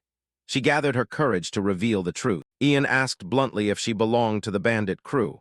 He sat cross-legged, his half-joking expression making Kathy jump and deny it vehemently. He teased that a gorgeous female bandit proved rare in fantasy stories. Kathy stayed silent, unsure how to react to his bluntness. Kathy poured her heart out, admitting Kathy wasn't her real name. She hid this secret to stay alive. Ian looked skeptical, picturing her as a fragile princess in a cheesy pink dress. He doubted that reality. She solemnly declared her real name was Lucy of the prestigious Talion family. She lived as an aristocratic lady forced on the run. She revealed her fiancé sent the bandits to kidnap her. Ian sat floored hearing the word fiancé, a plot twist he never expected. His brain did gymnastics, wondering if this stemmed from petty jealousy or a lover's quarrel. The story reeked of aristocratic drama. A memory fragment flashed, showing young Lucy carrying an elegant, noble aura. She commanded attention, turning everyone else into background characters. Lucy stated Ian's eyes revealed his thoughts. She understood this truth proved hard for a stranger to believe. She turned her back, gazing into the dark cave. She explained her plan to run far away to escape that bastard forever. A giant, pitch-black hand loomed in Lucy's mind, symbolizing the terror of the hunt. After last night, she lost all confidence to run alone. Lucy grabbed Ian's hands tightly, shaking from pure despair. She had no one else to cling to but him. She leaned close to Ian's face, pleading for help to escape. This shifted from a simple favor to a desperate cry for survival. Caught off guard by this bold move, Ian's face flushed red. He asked why she ran so frantically and if that fiancé did something despicable. Lucy recounted the history of the Talion barony ruling the Fianref region. She spoke of the heavy responsibilities and crushing pressure burdening her family. The Talion estate sat surrounded by enemies. A severe lack of loyal knights made her family a prime target for outside forces. A blood-soaked sword in the ground proved the brutal turf wars. She feared this conflict would wipe the Talion family off the map. The tolling church bell warned of impending doom. Severe threats besieged her family's traditional values and peace. She recalled the forced engagement to the mercenary captain. In a pure white dress, she looked miserable giving her hand to a brute. The mercenary captain stood with an arrogant smirk, resting a massive greatsword on his shoulder. His raw brutality forced outside enemies to back off the Talion house. At the banquet, the merc partied hard, indulging in elite luxury. He raised his wine glass with a triumphant grin, acting like he owned the world. He relished his new status as a baron's son-in-law. Lucy stood quietly in the back, her heart filled with anxiety. Lucy once forced a smile, hopping for a peaceful life beside her future husband. She wished he would change into a true protector, but reality shattered Lucy's hopes. He abused his position to exert absolute authority. He stood before the crowd like an uncrowned king, barking orders and oppressing everyone. Power blinded him, turning him into a monster with bottomless greed. His depravity peaked when he slept with other women, treating Lucy like a mere decoration.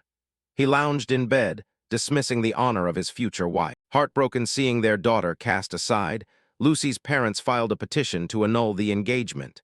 They refused to let that merc trample their family. A horrific tragedy struck right after. Lucy clutched her chest, breathing raggedly as she recalled this ultimate agony. She wailed in pure agony, revealing the mercenary poisoned her parents to silence them. Ian sat stunned, unable to believe her words. He never expected the family's supposed savior to pull off a monstrous betrayal. Lucy shook, tears streaming down her face. He murdered them to protect his noble title and absolute power. Ian sweated, feeling the crushing weight of Lucy's story.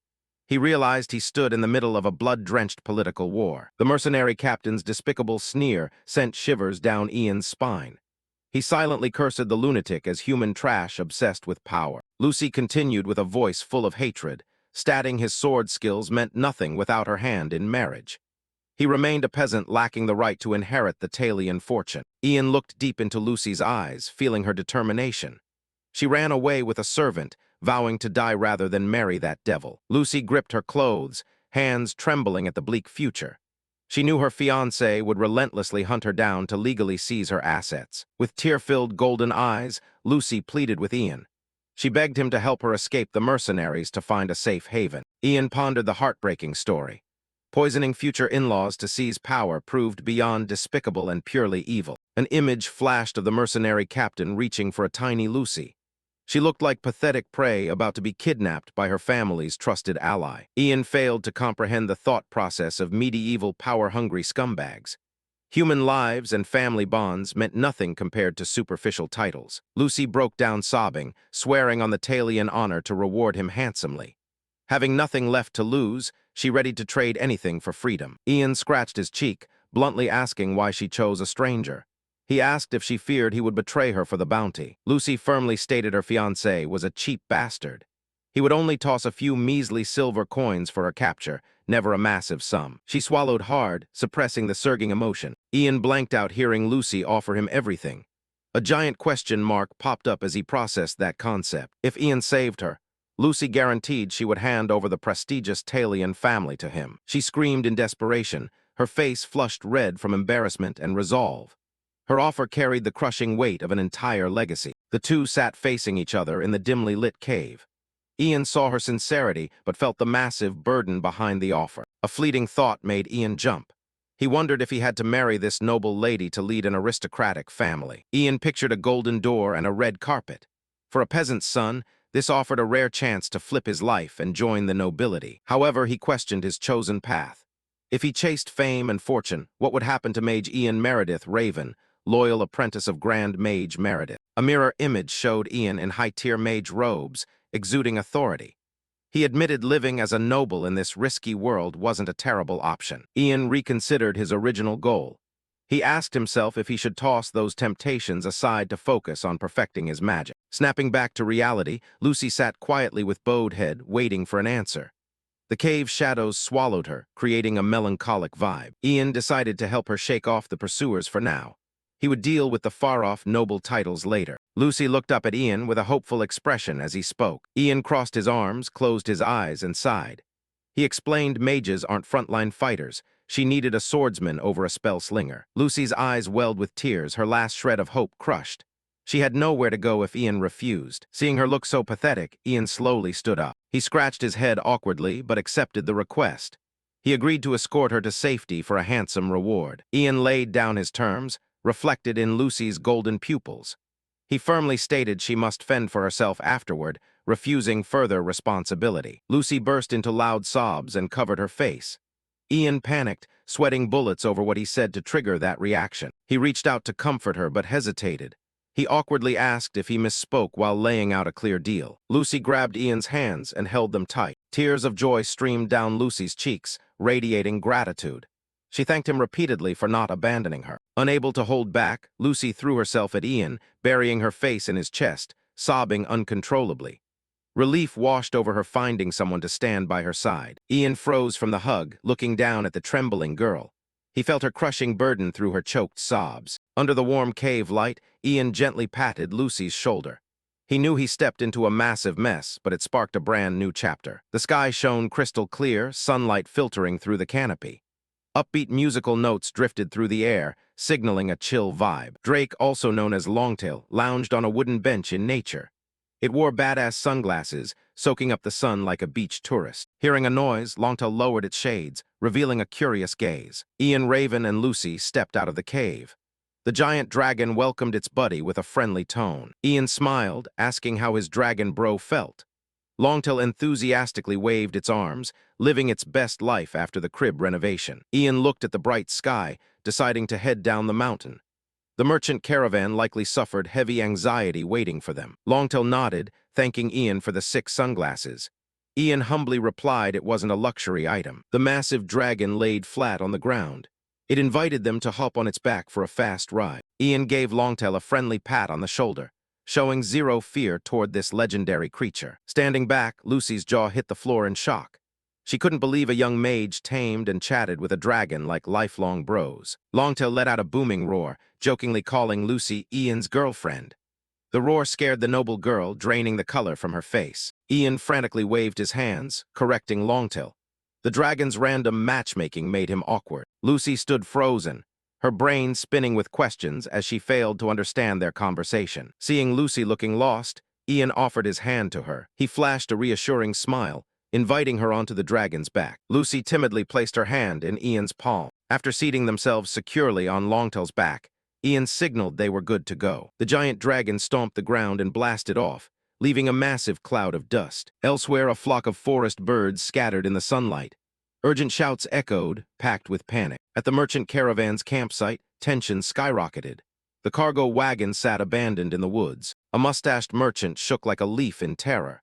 He feared lurking bandits would doom the entire caravan. His travel buddy's face twisted in anxiety, fearing the bandits could pop out at any second. The two argued over caravan responsibility, panicking at the possibility of an attack. Finally, they turned to Leek, the caravan head awaiting a final call. Leek sat in deep thought, hands clasped, his face showing crushing pressure. He narrowed his eyes, weighing every possible risk. With a firm tone, Leek declared the caravan would stay and wait for the mage who saved them. This call brought one guy a massive sigh of relief, leaving the other speechless in shock. They whispered about Ian's insane power and how he single-handedly took down a savage Drake. Leek crossed his arms confidently. He firmly believed the young mage hit a minor hiccup causing his delay. Just 10 minutes later, bandits brutally crushed that hope. They ambushed the caravan, beating them mercilessly and forcing them to their knees. The eye-patch bandit leader rolled up looking vicious. He barked orders, demanding silence. He pointed his razor-sharp sword at Leek, threatening to end him. The other merchants cried and begged for their lives. The boss sheathed his sword and growled, demanding they hand over the girl. He grabbed Leek by the collar, glaring with killer intent. He knew a gorgeous woman with dark blue hair traveled with the caravan. Leek and the others turned pale, sweating bullets, lacking an acceptable answer. An image of radiant Lucy popped into the merchants' minds, the exact target the bandits relentlessly hunted. The boss lost patience and ordered his goons to tear the place apart to find her. However, after tearing through the wagons, they realized Lucy vanished without a trace. The eye-patch bandit leader smirked maliciously, slowly drawing his sword. The merchants hugged each other and wailed, begging to escape the Grim Reaper's blade. The earth shook violently alongside a massive shockwave. A desperate, hopeful cry of Lord Mage rang out. The eye-patch bandit leader flinched and whipped around, squinting to locate the source of the earth-shattering noise. Contrast to the bandits' panic, Leek and the merchants burst into tears of joy. They clasped their hands, stunned to see the mage returning on a giant dragon. The bandit boss stood paralyzed, sweat pouring down his forehead. He mumbled in terror, realizing the charging creature was a drake. The drake charged fearlessly from the forest edge, its footsteps quaking the ground. A massive dust cloud rose from the creature's sheer momentum. Ian Raven sat tall with a steely gaze on the dragon's back. Lucy clung tightly to him, her blue hair whipping in the oppressive atmosphere. The eye-patch bandit leader pointed, asking with a shaking voice if that was their target girl. The goon next to him turned white as a sheet in disbelief. The bandits gulped in terror, getting a clear look at the monster. They realized their target rode a creature far more terrifying than any army. The drake roared, its glowing red eyes radiating an overwhelming bloodlust that induced shivers. Its sheer presence crushed every bandit on the road. The boss's pupils shrank in horror. He stammered incoherently under the dragon's crushing pressure. Stripped of his arrogance, the eye-patch bandit leader ran for his life. He screamed at his goons to flee, abandoning all pride. The sky remained crystal clear as Ian Raven's crew continued their journey. Caravan leader Leek breathed a massive sigh of relief. Thrilled Lucy survived the mess. Old Man Leek kissed ass, praising the mage for saving them from a terrible fate. Lucy stared at his bruised face, speechless. The merchants whispered, wondering how the bandits figured out Lucy's identity so fast. This proved bizarre since they devoutly followed the Tenjin church. Ian stood aside, quietly observing the discussion. He maintained his signature calm expression, masking his thoughts. Mentioning the Tenjin church narrowed Ian's eyes. It brought back memories of the religion dominating this world. The influential cult featured an imposing goddess radiating a holy aura. But the reality behind the flashiness told a different story. Their doctrines strictly forbade human trafficking, yet slave traders trashed those rules ages ago. Ian knew all about this corruption. He wondered why those guys stubbornly hunted Lucy, even after facing a mage and a dragon. The traffickers' sheer persistence grated on Ian's nerves. He stole a glance at the anxious Lucy. Ian wondered how desperately they craved her power or looks to cling like leeches. A dark scenario flashed in Ian's mind, an entire army chasing them. He realized failing to deal with this now meant they would pick up the trail again. Ian turned to Longtail, his massive travel buddy. He asked the dragon to wipe out this final headache before parting ways. Ian made a cold, decisive call, asking the dragon to clean up the pursuit team and wipe them off the map. Longtail looked back with glowing eyes, hyped. Helping a bro hunt served as its specialty. The dragon spun around and blasted off, leaving a massive gust of wind. Ian watched its giant silhouette vanish behind the mountain range. He walked on, acknowledging this world's brutal kill-or-be-killed nature. To survive, Ian forced himself to become tougher and more ruthless. Ian's face showed clear exhaustion. He clicked his tongue and sighed. His recent decisions rippled through his conscience. Ian stumbled and grabbed his head. Using the ancient Maronius language overloaded his system. Lucy jumped in panic behind him. Lucy frantically rushed to catch Ian, asking if he pushed himself too hard.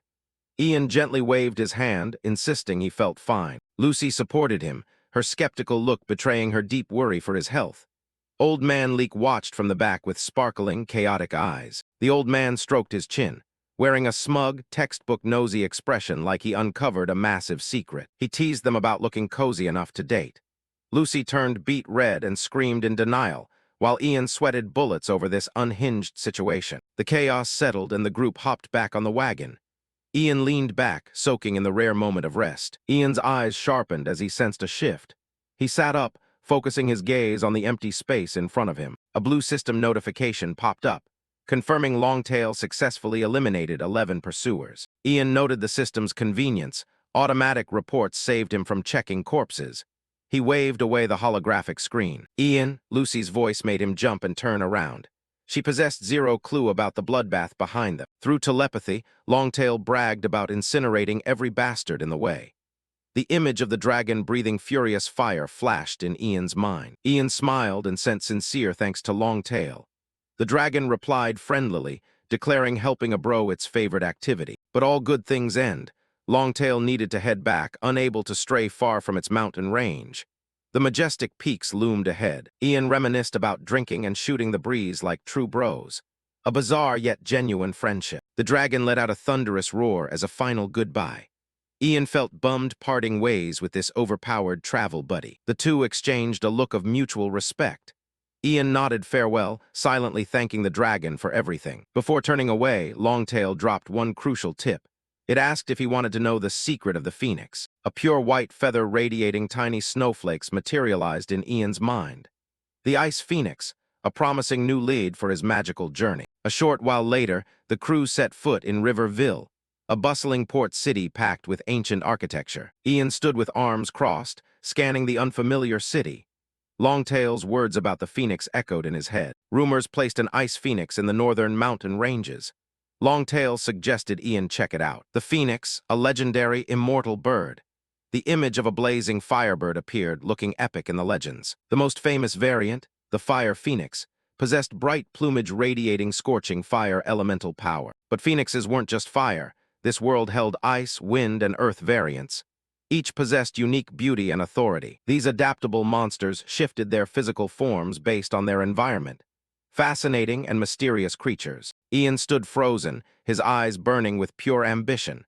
He wondered if his current skill level could tame a phoenix. While Ian and Lucy walked, Old Man Leek and two merchants ran up frantically to stop them. The old man eagerly invited them to meet the territory's lord to show their gratitude. Ian thought keeping Lucy safe meant avoiding local nobles, who brought more trouble than help. Another merchant aggressively offered Lucy a place to stay with him for company if she lacked options. Lucy felt awkward, sneaking a peek at Ian's reaction to await his call. Ian shot it down, stating they needed an inn to rest before hitting the road tomorrow. Ian's statement froze the old dudes, their jaws hitting the floor hearing the phrase, "rest together." Lucy turned beet red from sheer embarrassment, her heart hammering over the catastrophic misunderstanding. Ian didn't care. He lazily claimed exhaustion. Lucy unconsciously tucked herself under his arm, looking like a couple in the street. Old Man Leek watched and chuckled, looking smug because he thought he nailed the couple's secret relationship. He laughed out loud, convinced these two were a match made in heaven destined to end up together. On the bustling streets, nobles in flashy outfits strutted past Ian's group with deep arrogance. Ian explained pretending to be together made blending in and dodging creeps easier. Lucy wondered why an overpowered mage acted so polite to commoners. Ian replied he was just a peasant's son, too. He followed his master's example, a kind person who respected everyone. Lucy listened quietly, eyes showing awe and curiosity toward this mage with a different mindset. Ian asked Lucy's next move in the city. She kept it brief, targeting a visit to Count Katina. That was Lucy's uncle. She believed he would happily protect them once she explained the mess. Ian asked if her mother and the Count were close. Lucy forced a smile and guessed they were fine. Her hesitation fueled Ian's paranoia. A fine relationship meant this trip could get harder than calculated. Seeing Ian's suspicion, Lucy insisted her uncle remained trustworthy, and she had no one else to turn to. Ian nodded and let it slide, figuring her confidence meant he might be a rare, decent noble. Lucy sighed, stating other men only wanted her for her power or looks. She boldly joked she'd accept a badass mage like Ian in a heartbeat, leaving him speechless at her lack of a filter. Ian coldly reminded her their protection contract expired the second they contacted Count Katina. Lucy called him savage for treating a gorgeous girl like that.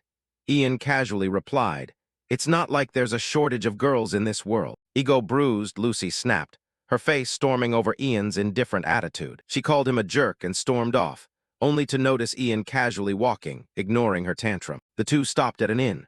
The hanging bell rang crisply, signaling arriving customers. The inn possessed a lively vibe, with patrons sitting around long wooden tables enjoying dinner. Ian walked to the counter, booking a room and requesting the bathhouse to wash off the road dirt. He slammed a fat coin bag into the innkeeper's hand, asking if it covered his requests. The innkeeper grinned at the loaded customer, stashing the bag and promising to prep their best room. She nosily asked if the gorgeous young lady wanted to hit the baths now, making the atmosphere awkward. Lucy panicked, waving her hands and rejecting it vehemently, claiming she didn't need to bathe yet. Ian looked surprised, questioning if she found the water below her royal standards. The girl grew flustered, begging Ian not to force her to explain a sensitive topic in the open. Ian kept his clueless face, failing to understand Lucy's massive overreaction over a basic bath. Then he saw the medieval bathtub, a giant cauldron boiling directly over a fire, lacking any privacy screen. Ian snapped to reality,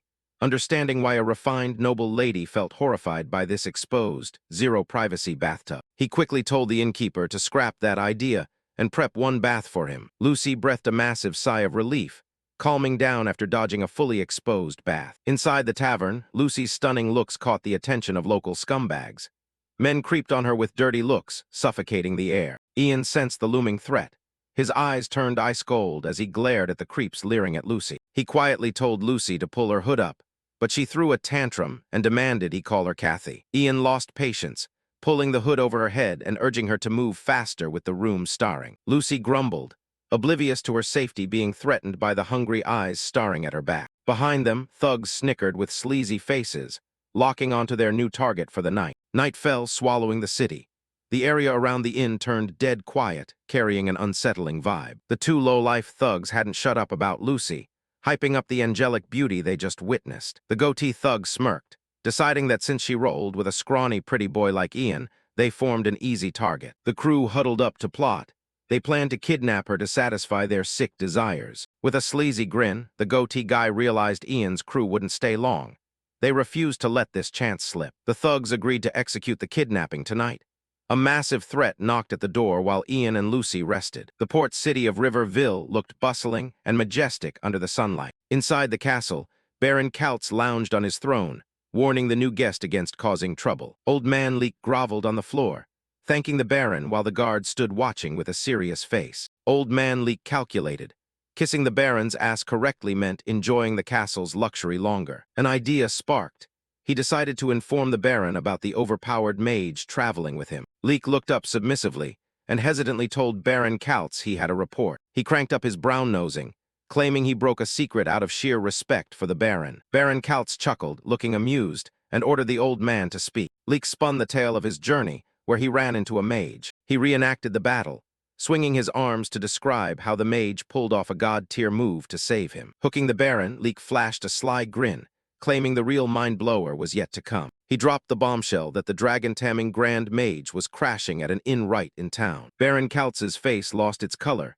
His jaw hit the floor in shock at the intel. The Baron shivered in terror, fearing a pissed-off mage unleashing a dragon would ruin his territory. An image flashed of a terrifying magic user with glowing eyes in the darkness. The Baron imagined the city drowning in fire, a savage dragon roaring while citizens fled in chaos. Sweating bullets, he feared an impending nightmare, because right now, a squad of lunatics roamed his territory. The Holy Knights of Santiago rolled up with intimidating, glowing swords. These half-priest, half-warriors hunted demons and monsters with fanatical faith. Dubbed the protectors of humanity, they proved dangerous and impossible to control. A Santiago knight in cold iron armor materialized, signaling a problematic crossover. Baron Kaltz feared if the dragon-taming mage crossed paths with them, a catastrophic clash would detonate in the middle of his turf. Panic erupted in the Baron's mind over that worst-case scenario. His face turned pale, sweating profusely from anxiety. The Baron shot up, screaming for the commander to receive an emergency order. The servant stepped up, bowing his head with a serious face. Baron Kaltz ordered a room prepped for Leek, making the old man jump for joy. He ordered the Santiago Knights summoned immediately, preferring religious fanatics over a mad mage. The Baron yelled in panic, wanting them contained before disaster struck. Back at the inn, Ian and Lucy quietly ate dinner, tuning out the gossip. The waitress apologized to a customer for the delayed food. She sighed in exhaustion as the bathwater remained unready. Ian stood up and announced he would handle it himself, blowing the waitress's mind. He told Lucy to finish eating and head up to the room. She nodded in agreement. Lucy went back to her soup, oblivious to the threat behind her back. In another corner, the goatee guy creeped on her with a shady smirk. After finishing her meal, Lucy walked up the creaky wooden stairs to her room. She walked down the gloomy hallway unaware of being stalked. A rough hand clamped down hard on her wrist, scaring Lucy. The goatee thug blocked her path, asking if she rolled with the dark-haired kid. Lucy backed up on high alert, demanding his identity. The goatee thug feigned submission, claiming he was a messenger hired by Ian. He flashed a gold coin as proof, stating Ian Raven needed her at the docks immediately. He claimed an emergency forced Ian to run ahead to the backyard. Lucy's face paled, fearing the mercenary captain's crew had tracked her down. The goatee thug rushed her. In blind panic, Lucy quickly agreed to follow. Hurried footsteps echoed down the wooden staircase. A door swung open, letting daylight pour into the gloomy hallway. The goatee guy took the lead, guiding Lucy across the backyard. Lucy froze, her eyes widening in shock at a scene contradicting the guy's words. Behind the fence, Ian prepped bathwater over a fire, unaware of Lucy's presence. As Lucy opened her mouth to call out, The goatee thug moved in with a sack to kidnap her. A blood-curdling scream ripped through the garden. Ian flinched and looked up, his face turning serious, realizing something was wrong. He looked toward the scream, mentally calling Lucy's name with visible anxiety. Before processing it, a goon charged him swinging a wooden club, roaring like a maniac. With fast reflexes, Ian ducked to dodge the attacker's heavy swing. He instantly countered, sending the brute crashing into the dirt with an agonizing groan. Ian realized these guys weren't the mercenary captain's subordinates. They were petty, low-level thugs. Through the fence, he spotted the goatee thug carrying Lucy away from the inn. Ian jumped up, ready to chase and save her. The goon blocked the way, declaring Ian wasn't leaving. Ian clicked his tongue in annoyance. He lost sight of Lucy due to this roadblock. Glowing streams of magic radiated around him as he geared up to unleash his power. The goon stared blankly at the sparkling lights, clueless. Ian calculated that he couldn't control his magic perfectly yet. He needed to locate a suitable mystery to end this nonsense on the spot. Dark spirits with countless eyes materialized. Whispering this served as the perfect time to start the game. A concentrated mass of darkness swallowed the area, exuding eerie vibes. Ian's eyes glowed as he summoned the dark power to wrap around him. "Oh, darkness!" Ian raised his hand to the sky, calling upon the awakening mystical authority. The goon panicked seeing the pitch-black smoke devour his surroundings. Rendered blind in the magical night, the goon floundered while Ian saw every movement clearly. Ian's glowing red eyes shined with menace, signaling a painful end for the obstacle. The brutal sounds of a beatdown echoed, alongside the thug's desperate pleas for mercy. At the same time, the steady rhythm of marching footsteps closed in on the area. Ian stopped swinging and looked up. The darkness slowly faded away. He stood tall next to his defeated enemy, gearing up to face the uninvited guests. Ian coldly interrogated the goon, demanding Lucy's location. When the light returned, the thug felt thrilled, but Ian's face remained terrifying. "Answer me." Ian delivered another brutal strike to force the truth. Whoosh, a streak of light slashed past his face, moving too fast to track. Ian felt crushing pressure radiating from them. Thwack, a razor-sharp sword buried itself into the wooden wall behind Ian, forcing him to freeze on high alert. Ian towered over the groveling thug, while a deep voice boomed, demanding he stand down. Ian's face turned serious as the uninvited guests interrogated him about the darkness he summoned. The imposing Santiago Knight captain led the squad, demanding to know if Ian conjured that darkness. Unfazed, Ian bluntly admitted he was the mage using dark magic. The Santiago Knight captain analyzed the young man with a piercing glare. Ian picked up the killer intent rolling off the old man. He wondered who possessed such an intimidating aura. Right on cue, the goon on the ground acted up. He cried like a baby, begging the knights for salvation. He hugged the knight captain's leg, claiming Ian tried to murder him for no reason. Ian watched this cheap soap opera with an annoyed face. Hearing the accusation, the Santiago Knight captain smirked, remaining calm. He stated a mage killing without reason was hardly surprising. The locals harbored toxic prejudice against mages. The captain continued, claiming powerful mages felt entitled to do whatever they pleased. Right next to them, Ian's bathwater cauldron boiled violently, steam billowing. Ian frowned, rejecting the stereotype. He demanded to know what the old man meant by nothing surprising. The Santiago Knight captain casually explained. He viewed mages as people who ignored the law. He declared mages inherently acted on selfish desires. A condescending remark delivered with a deadpan face. Ian lost his temper, veins popping on his forehead. He felt insulted being lumped in with arrogant pricks. The night squad stared him down, waiting to see his reaction. He gripped his staff tightly, suppressing his rage.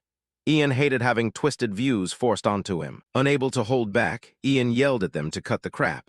He pointed out the groveling thug attacked first. The courtyard went silent after Ian's shout. Even the crow on the fence froze in shock. Ian regretted losing his cool.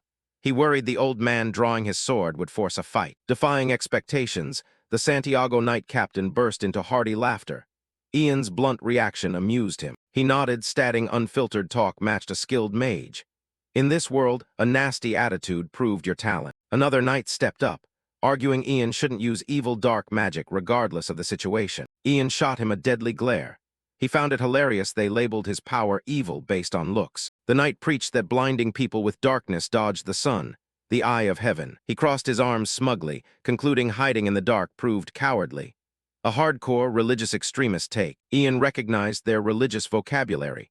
These guys definitely followed the sun god. Standing before fanatical knights, Ian knew a normal explanation proved pointless. He cleared his throat, using their own religious logic to fire back. Dealing with meatheads required using their doctrines. Ian fired back, asking if day and night coexist. If divine will only exists in light, why create darkness? Ian's question left the knight speechless, sweat pouring down his forehead. He stuttered, unable to answer without breaking doctrine. The surrounding knights whispered. Ian's logic scored a critical hit on their ideology's weak point. The knight fell silent. His face beat red after a young mage demolished his argument. The knight squad flipped their attitude. They laughed, agreeing Ian's words made sense. Nobody used darkness without the gods' permission. Ian stood speechless as they hyped him up. He failed to comprehend their bizarre logic, but at least their suspicion vanished. He hastily excused himself, having no time to chat. Kidnappers held Lucy, and he needed to find her. The captain's face dropped hearing about the kidnapping. He asked if Ian attacked the guy for being an accomplice. The goon turned pale under the knight's killer intent. Pressure silenced his denial. The captain ordered Ditchtry to guard the trash. The other knights snapped into combat stances. He apologized for wasting a skilled mage's time. His respectful attitude shifted completely. The captain offered to help. The Santiago Knights protected the weak, and this served as their duty. Sunset painted the river deep red. At the docks, a small boat slipped away through choppy waters. Ian and the knights sprinted toward the docks. Their heavy footsteps shattered the sunset's peace. A knight pointed at the distant boat, confirming the kidnappers' escape route. The chase began. Tusk escaping by boat. A knight clicked his tongue, annoyed at losing their prey. The captain nodded. Moving by water in the dark proved dangerous. Ian kept a cold face, his eyes locked in focus. Ian sweated bullets. Letting them reach the open river meant losing Lucy forever. Anxiety flashed in his heart. The captain didn't hesitate. He clenched his fist, his fierce aura overpowering the fatting sunset. Radiating righteous fury, the captain ordered, "Launch all boats!" He swore to pierce the darkness to save an innocent soul. The knights replied in unison, eyes burning to incinerate the criminals. They swore to fight alongside Ian to protect the weak. Ian watched, realizing they were a legit squad. Their motto of protecting the weak sounded epic. The captain told him to drop the formalities. He discarded his initial suspicions about Ian. Ian forced a laugh and scratched his head, having no idea what normal meant here. The captain laughed heartily. On the water, the kidnappers paddled frantically. They believed pulling the boat to shore was only a matter of time. On the shore, the captain stared in shock as Ian declared he would pull the boat back himself. He wondered how a dark magic user could cast water magic. Ian casually explained he cleared beginner levels for multiple elements. The captain stood floored. Combat mages usually specialized in a single element. This kid proved a rare exception. The veteran knight sweated, realizing things didn't add up. How could a beginner cast spells so effectively? Something felt off. Ian ignored the doubts. He focused his mana and chanted, "River!" A bright blue light erupted from his hand. A colossal water pillar shot from the riverbed, swirling like a sea monster. The knight squad stood frozen in terror. The river exploded, water blasting into the air, creating a hazy mist. The spell's raw power proved terrifying. The veteran knight gasped. This overpowered water magic blew away anything he had witnessed on the battlefield. The kidnappers panicked, seeing the current reverse and violently churn around them. The steersman stared at the whirlpool in disbelief. He felt death knocking as their boat lifted into the air. The wave crashed down, aiming to sink the boat in one brutal impact. The roaring water drowned out their screams. A scream echoed into the sky, fatting into the raging river. Everything happened too fast for the shore team to react. After the storm, the boat washed ashore. The knights yanked the kidnappers up, forcing them to walk. Justice served. Lucy threw herself into Ian's arms, crying in relief. Blindsided by the hug, Ian's face turned pale. The knight chewed Ian out for making his little sister cry. He kept a straight face, internally relieved Lucy survived. Lucy looked at Ian with tear-filled eyes. She went through hell. Her teary face evoked pity. Ian gently patted Lucy's back. He struggled showing affection, but his awkward comfort brought her massive reassurance. After the chaos, Ian let out a heavy sigh. He secured Lucy from the kidnappers, his energy running on fumes. Ian only wished to soak in a hot bath to wash away the exhaustion. He needed peace after a day packed with drama, but the world refused to let him rest. A reality Ian remained oblivious to. Inside Riverbill, rapid horse hooves echoed.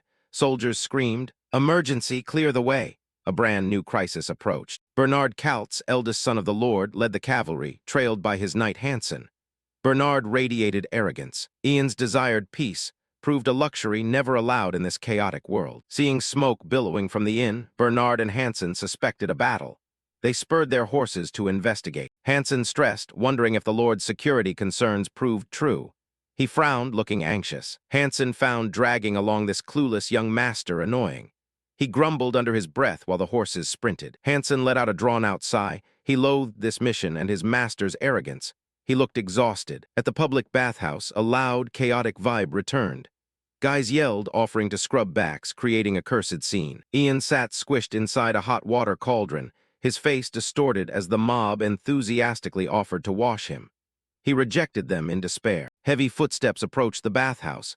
A silhouette appeared at the door, shattering the rowdy atmosphere. Bernard Kautz barged in looking furious, demanding what everyone was doing. His entrance forced everyone to freeze. Naked in the cauldron, Ian sat frozen, staring at the stranger, ruining his relaxation. He remained speechless. Bernard surveyed the scene with arrogance. He smugly muttered that commoners rarely bathed except on special occasions. Bernard couldn't believe Ian bathed casually here.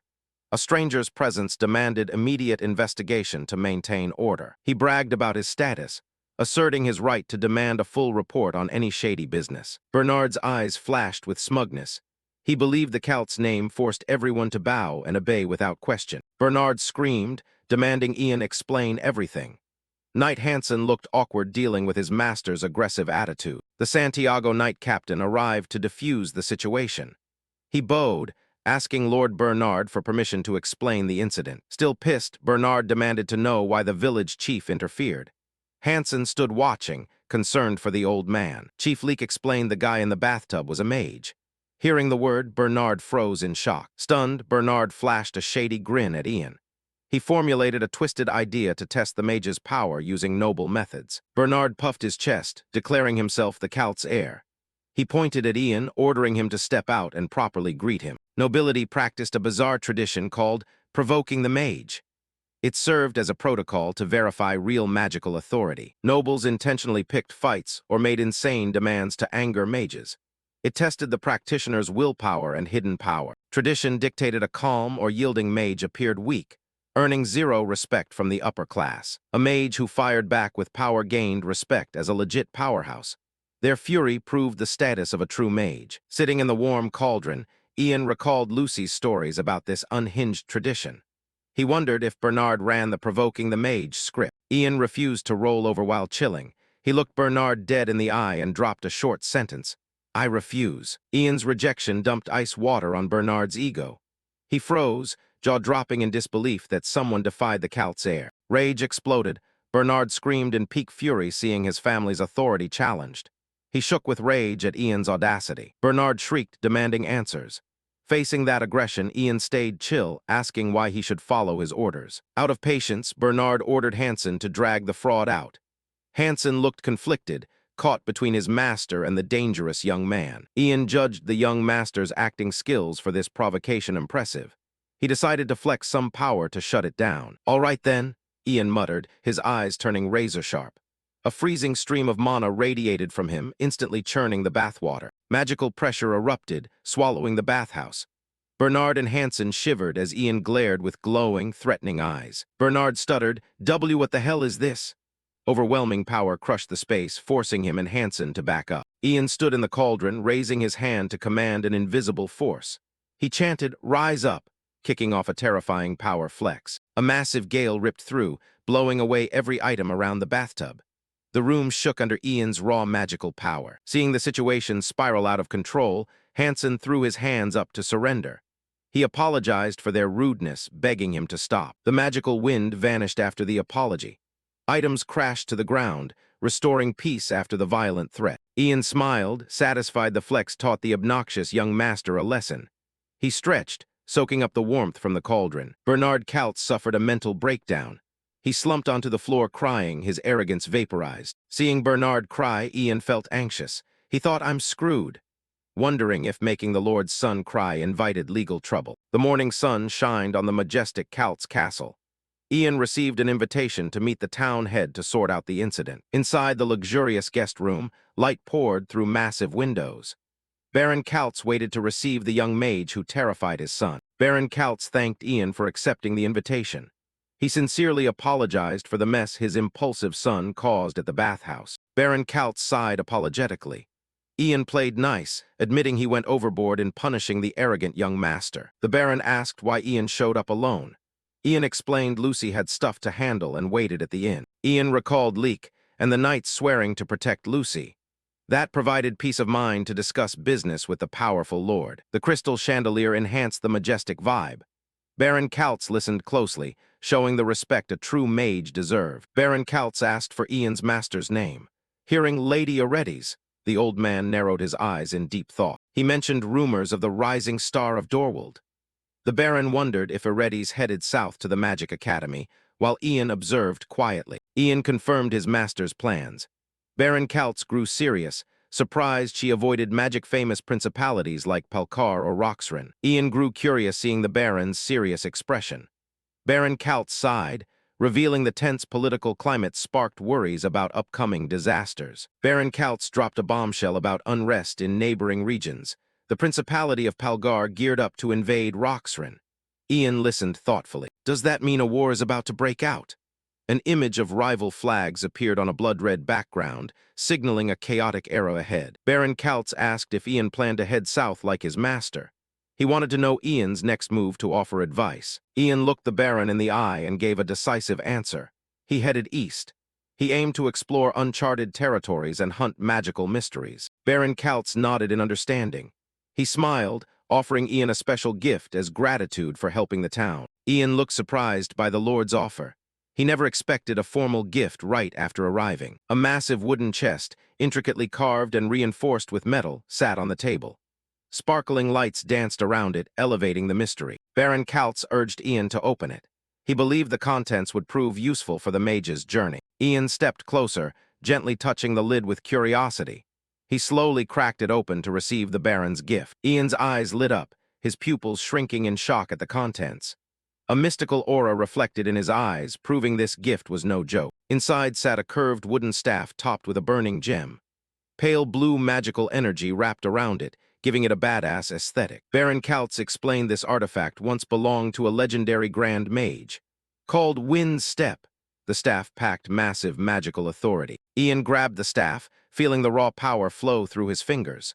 The sturdy grip and radiating energy blew his mind. Ian stood up, gripping the Wind Step staff with pride. Baron Kaltz nodded, commenting the staff perfectly matched Ian's power. Examining the staff, Ian thought it looked like a cosplay prop from his old world. He felt weird owning an item with hardcore fantasy aesthetics. Even so, a faint smile popped up on Ian's lips.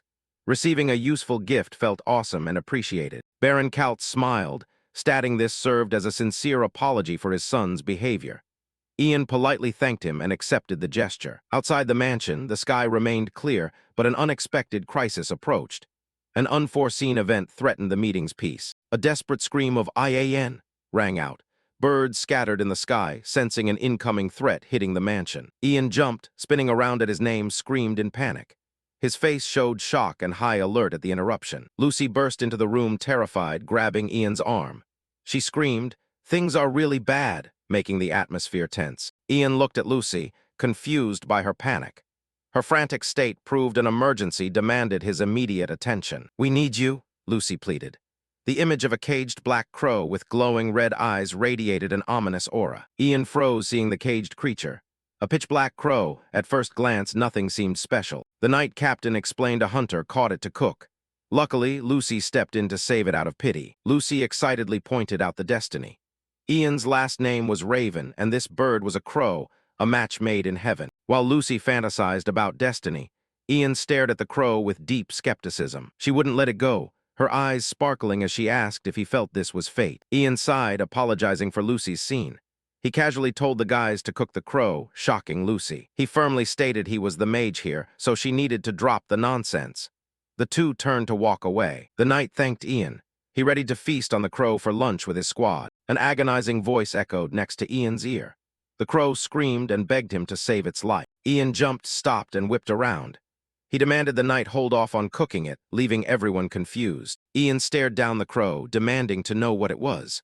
The bird cried and begged for help. He glared at it, demanding an answer with a serious tone. Lucy and the captain watched in shock. Ian realized his Maronius skill wasn't working. He wondered if he lacked mystery. The crow rambled nonstop, swearing to do anything for its life. Ian felt a migraine coming from the noise. Ian felt the crow rambled too much. He rapidly lost his patience. He yelled in the crow's face, ordering it to shut up if it wanted to survive. His shout silenced the bird. The crow shut its beak, standing frozen like a wooden statue. Ian smirked in satisfaction since the bird could read the room. It sensed attitudes despite the language barrier. The knight stared in shock, asking if Ian conversed with the crow. Ian nodded, confirming it begged for its life. Lucy smugly bragged her guess proved right. This crow wasn't normal. She demanded they keep the bird. The captain laughed, praising Lucy's knack for spotting mysteries like her brother. She bragged about her innate magic talent. Ian watched his fake little sister float on cloud 9, speechless.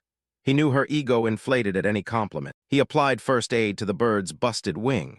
Bandages wrapped securely around it. With the wound treated, Ian did a final check while discussing the crow's condition with Lucy. The two discussed the creature's future. Lucy asked if Ian planned to return it to the hunters. Ian's eyes grew serious. He knew returning it meant the crow became barbecue. The crow stood on Ian's hand, its glowing red eyes packed with desperation. It whined, begging Ian not to abandon it to the scary guys outside. It tried hard to act pathetic. Ian clicked his tongue in annoyance as the bird persisted. This situation proved a massive headache. Finally, Ian let the crow hop onto his shoulder. He accepted its company for a while. Lucy asked if they would take it full time. Ian nodded, at least until its wing healed. She decided to give it a badass name. Ian ignored these annoying formalities. Lucy suggested Obsidian for its pitch-black eyes. Ian noticed the crow enjoyed her pampering. He shot down the long, annoying name. Ian made the final call, Oberon. Lucy smiled and agreed, thinking Oberon sounded sick. Ian patted the bird's head, officially confirming its name as Oberon. Seconds after getting a name, Oberon showed its arrogant colors. It demanded tributes in exchange for its blessing. Lucy had another idea and asked Ian's input. She suggested tagging along with the night squad for safety. She explained rolling with a group proved better than wandering the mountains alone. Ian pictured a squad of jacked knights acting as bodyguards and agreed. With them around, highway bandits wouldn't dare approach. However, he harbored one concern, whether both groups headed in the same direction. Ian sat in deep thought. Right on cue, the night captain walked in, asking about Ian's stress. Ian greeted him respectfully. The captain reminded Ian that traveling solo with a woman remained dangerous. He threw out a win-win offer. Ian asked about the deal. He listened closely while Oberon chilled on his shoulder. The old man revealed they tracked a newly spawned monster in Count Katina's territory. Hearing about a monster caught Ian off guard. He wondered what lethal creature required a full night squad. The captain asked if Ian knew the manticore. Ian stared thoughtfully out the window at the setting sun. He proposed Ian join the manticore hunt. Ian froze, realizing the invitation's weight. The manticore, a terrifying hybrid creature with a lion's head and massive wings. It roared in midair, radiating bloodlust. This savage beast killed for the thrill. Countless victims slaughtered by its razor-sharp claws lay at its feet. Ian asked again to confirm if the captain wanted him in the manticore hunt. He hesitated at the offer. The captain shook his head, clarifying he possessed zero intention of dragging Ian into danger. He wanted to detail his deal. He narrowed his eyes, stating he wouldn't stop Ian if he volunteered. A flash of calculation appeared in the veteran's eyes. Ian stayed quiet, watching the captain's reaction. He knew this old man hid something. Ian slammed his hand on the table, ready to walk away from the incoming headache. He hated when these old guys talked in circles. The captain stopped him, urging him to hear the whole story. Even Oberon jumped at the abrupt move. Ian frowned, demanding his point. Lucy, just as curious, rested her chin on her hands, watching the captain explain. The old man revealed they served a religious church. A statue of a holy deity radiated a brilliant aura behind him. Ian and Lucy listened to the night squad's mess. This mission proved more complicated than a simple monster hunt. The exhausted captain rubbed his forehead, explaining local priests forced a mage to cooperate. That move backfired. He knew those priests pissed the mage off. He hoped Ian could step in as a mediator to cool things down. Ian considered this a solid deal. A fellow mage's words held more weight than a bunch of meathead knights. Ian's job required talking the salty mage into helping. In exchange, he and Lucy received VIP night protection for the trip. Ian dropped the final verdict. They teamed up. He and Oberon geared up for this promising new journey. The sky burned crystal blue, the sun shining on the majestic mountains. The journey with the night squad kicked off smoothly. The Santiago Knights proved charismatic and outgoing. They walked and chatted, creating a united vibe. Ian strolled casually through the cool forest. He gave thanks, This trip held zero pressure or anxiety so far. However, when night hit, things took a weird turn. Sitting by the campfire, Ian noticed a major flaw in this dream journey. A knight called out right as Ian prepared to eat his meat skewer. Ian jumped, turning to see the issue. The guy flashed a blinding smile, reaching out to invite Ian to study the Holy Bible with them. His aura sparked, radiating holy light. A group of knights rushed over, eagerly demanding to study the Bible with Ian. They swarmed him with frantic fanaticism. Ian closed his eyes and bluntly rejected them, still gripping his meat skewer tight.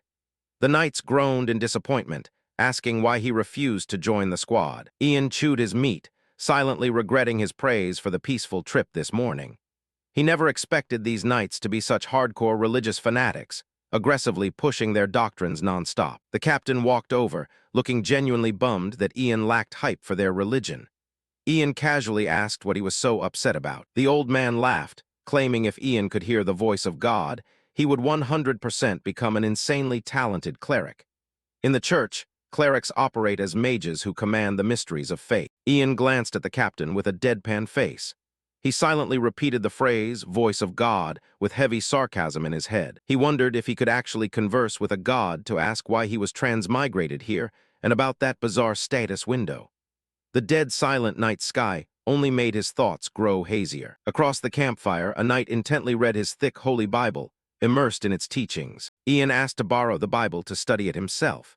His eyes turned sharp and cold, showing zero intention of studying religion the normal way. He held the book, intensely flipping through each page right beside the knight. Ian's abrupt shift in demeanor caught the holy knight off guard. Ian entered a state of intense focus, his eyes glued to the ancient texts. Oberon also grew drowsy, rubbing its head against his shoulder. It grew late. Lucy and the crow fell into a deep sleep by the dying campfire. Only Ian stubbornly stayed up all night to grind through the holy book. A mysterious voice echoed through the air, praising Ian's highly proactive attitude. He snapped out of his reading trance, feeling a bizarre surge of power wrapping around him. Ian replied to the compliment with an eerily calm tone. He closed the Bible, his eyes radiating the confidence of someone who had just achieved a massive breakthrough. The Knight of the Order looked at Ian in pure confusion, sweating bullets. He wondered why Ian would ask such a thing, while Ian insisted he had just heard the knight praise his attitude. The terrified knight clutched his head, swearing he hadn't opened his mouth once. He frantically asked Ian whose voice he heard, turning the campfire atmosphere incredibly tense. Ian fell into deep thought, cold sweat rolling down his cheeks as darkness enveloped them. He questioned whether that voice actually belonged to a human at all. A shimmering halo of light materialized, accompanied by a cryptic giggle right in his ear. Ian's eyes widened in shock, sensing the presence of a supernatural entity. The Knight of the Order stumbled backward in a panic, desperately gripping a tree trunk at Ian's bizarre reaction. He had no idea what was happening to the young mage. A mysterious entity spoke up, wondering aloud if it was an existence beyond human. Ian looked up at the empty space, his face packed with skepticism and confusion. Ian shot up, pointed at the sky, and screamed, asking if it was a god. The flickering campfire illuminated his furious and agitated face. Up in the night sky, a magical energy vortex materialized amidst the dark clouds. The voice vaguely replied that perhaps it was. Ian gritted his teeth in anger, unable to believe the mocking attitude of the entity talking to him. He felt toyed with by a force out of his reach. He clutched his shirt, screaming as he demanded answers about the freakish status board and why he was dragged into this world. All the pent-up frustration detonated through his shouting. The entity let out a dry laugh and demanded that Ian quickly solve his own problem.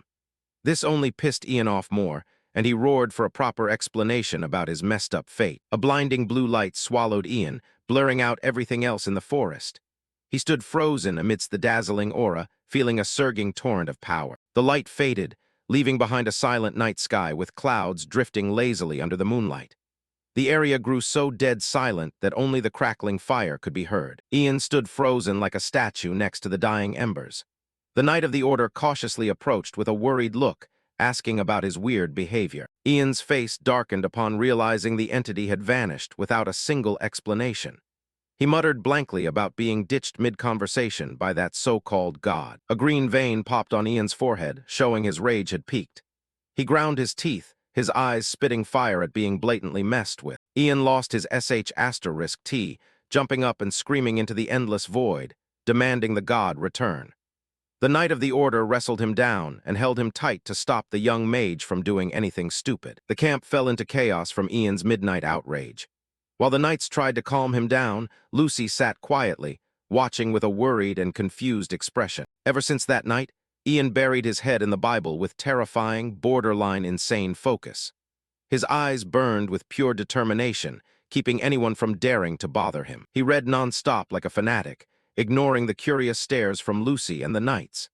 Ian's sole goal now was finding a way to contact that god again. After practically forcing the system by studying the Bible until his eyes nearly burned out, Ian finally got what he deserved. A notification panel popped up, confirming he had learned a new skill called Divine Arts, allowing him to communicate with the absolute being of this world. The system even threw in an enthusiastic, "Great job, Ian," as if acknowledging his relentless grind. His reckless desperation for power had managed to bend the rigid logic of this world. Ian stared at the notification board, shocked that the skill unlocked faster than he expected.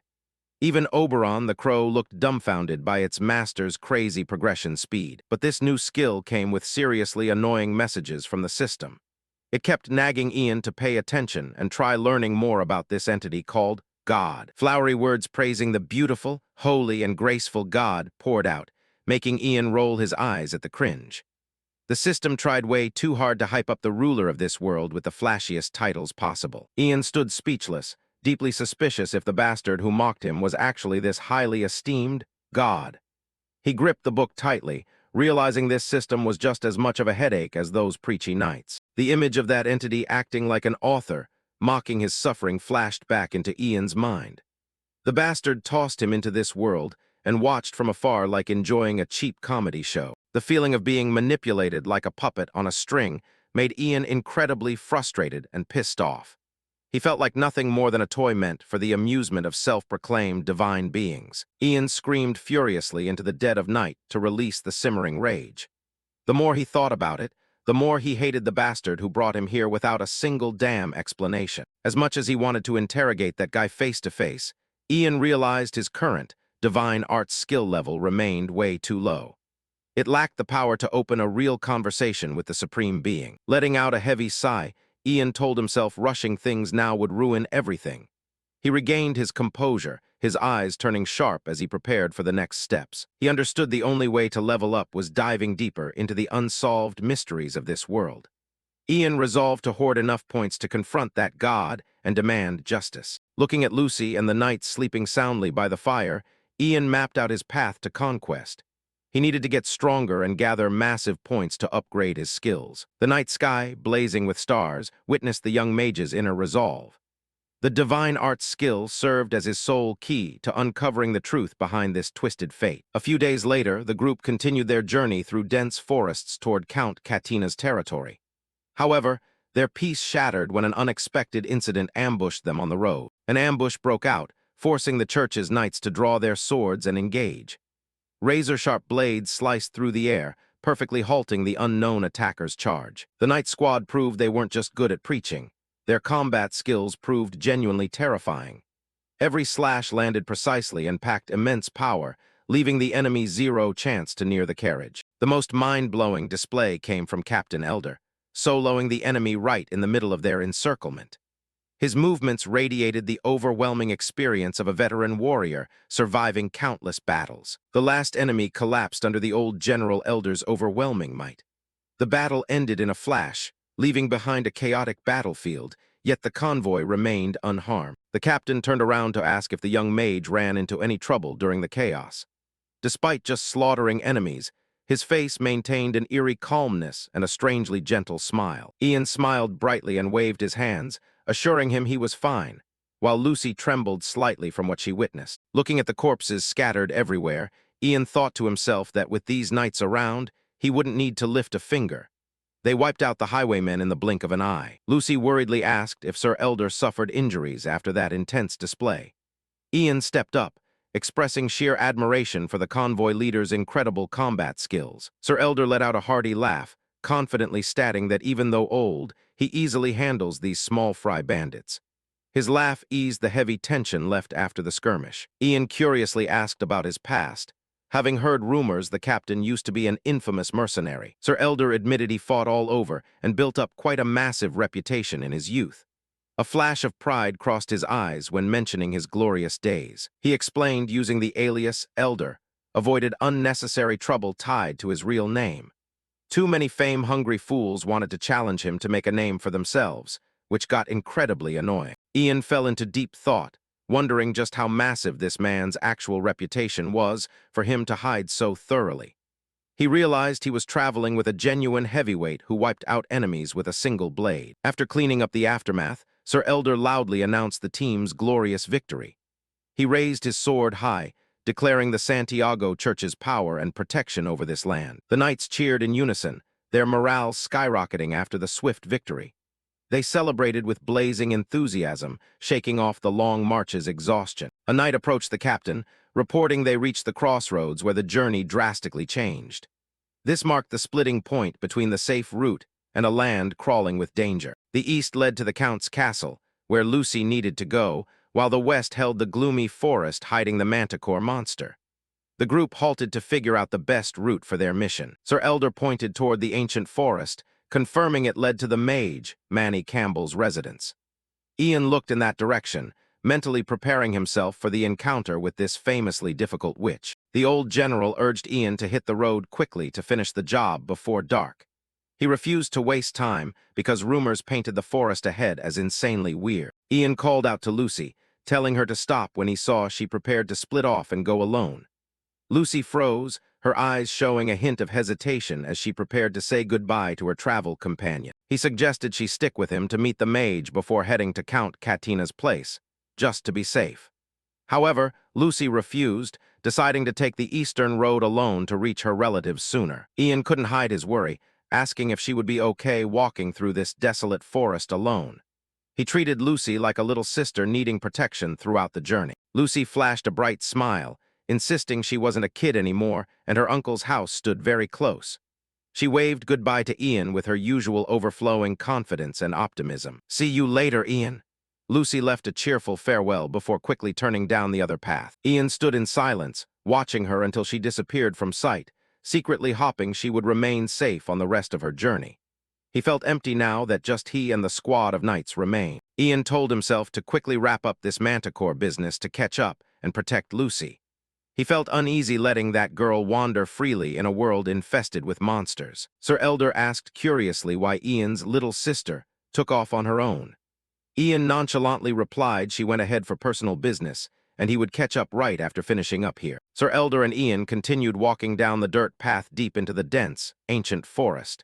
He broke the heavy silence, announcing they would soon meet the reclusive mage. Sir Elder patted Ian's shoulder and asked if he was mentally prepared. The abrupt question and heavy pat left the young mage flustered, unsure of the old man's hinted danger. The veteran captain elaborated that mages proved notoriously impossible to deal with and incredibly eccentric.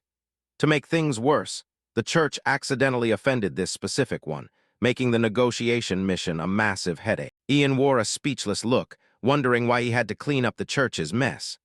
Oberon the crow ruffled its feathers, perfectly mirroring its master's dropping mood. Sir Elder gave an awkward, apologetic smile seeing Ian unenthusiastic. He understood how awkward playing reluctant peacemakers for a conflict that wasn't theirs felt. But the real reason turned out incredibly simple and practical. The church offered a ridiculously generous paycheck for this mission. Hearing about the money, Ian immediately nodded, admitting that served as a valid reason to dive into danger. Ian silently marveled at the Santiago Church's wealth. He realized this mission held insane importance for them to throw around that kind of cash. Sir Elder burst into a hearty laugh, throwing his arm around Ian's shoulder and reassuring him he wouldn't lose his life easily. He joked the mage would definitely respect a young, talented colleague like Ian and drop old grudges. Ian looked straight ahead, realizing he was about to meet a real mage other than his master for the first time.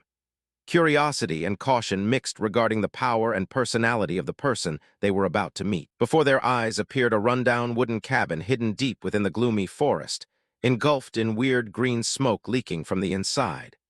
Ian felt genuine dread about what waited behind that door. The scenery around the house proved horrifying, with dead rats and birds scattered everywhere, looking like victims of a lethal toxin.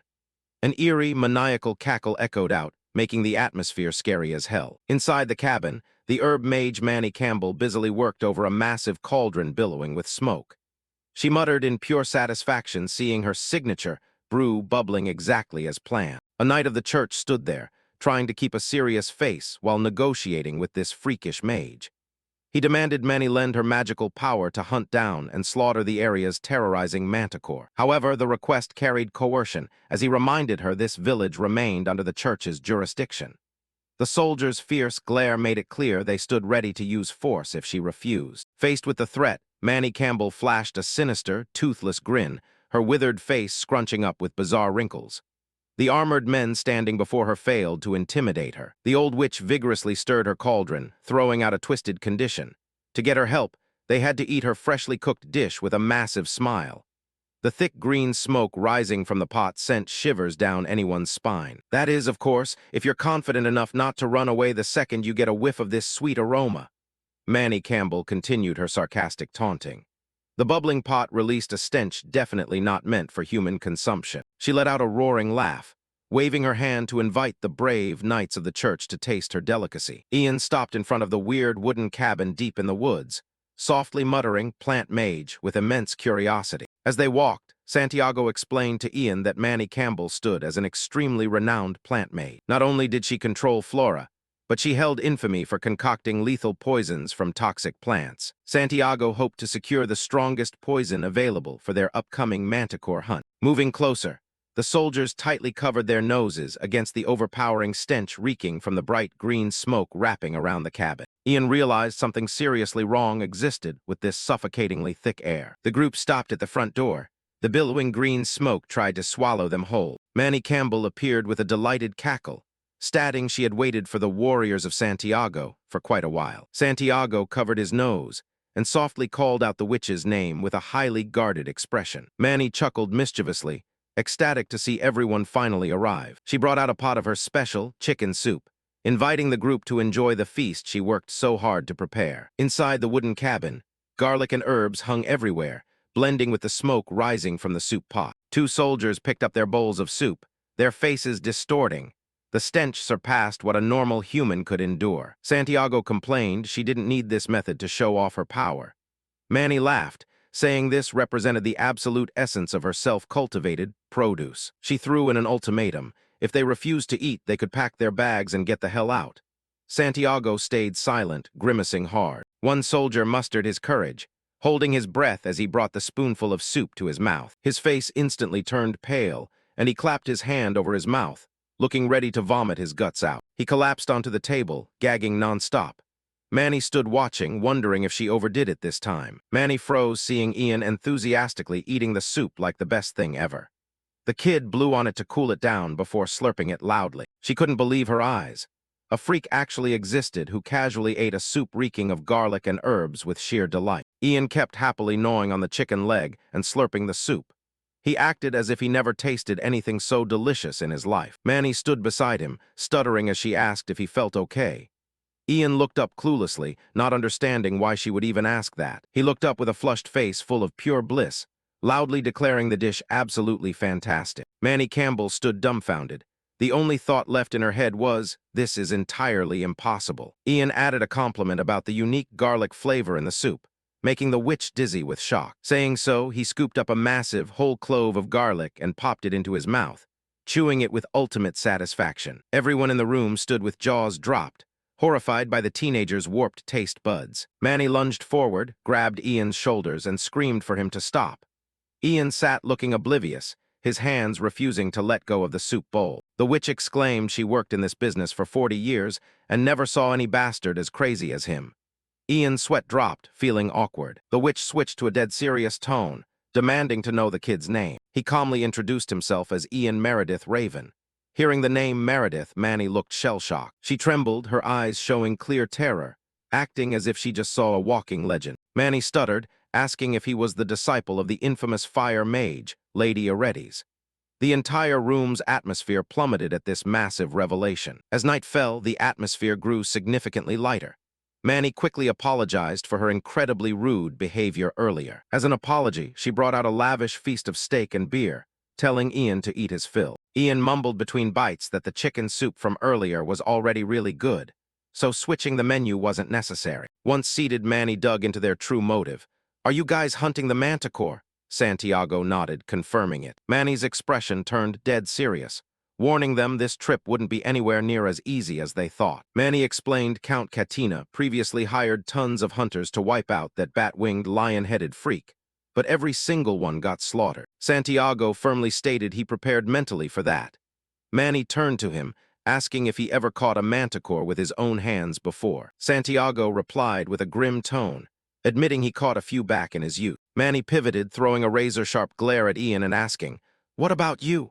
Ian blanked out, confusedly pointing at himself. Manny Campbell stared intently at Ian, figuring if Aredes personally trained him, he had to be a genuine, top-tier mage. She questioned why someone with Ian's capabilities wouldn't use his knowledge to assist the Santiago Knight Order. Ian deeply pondered the concept of a mage's responsibility.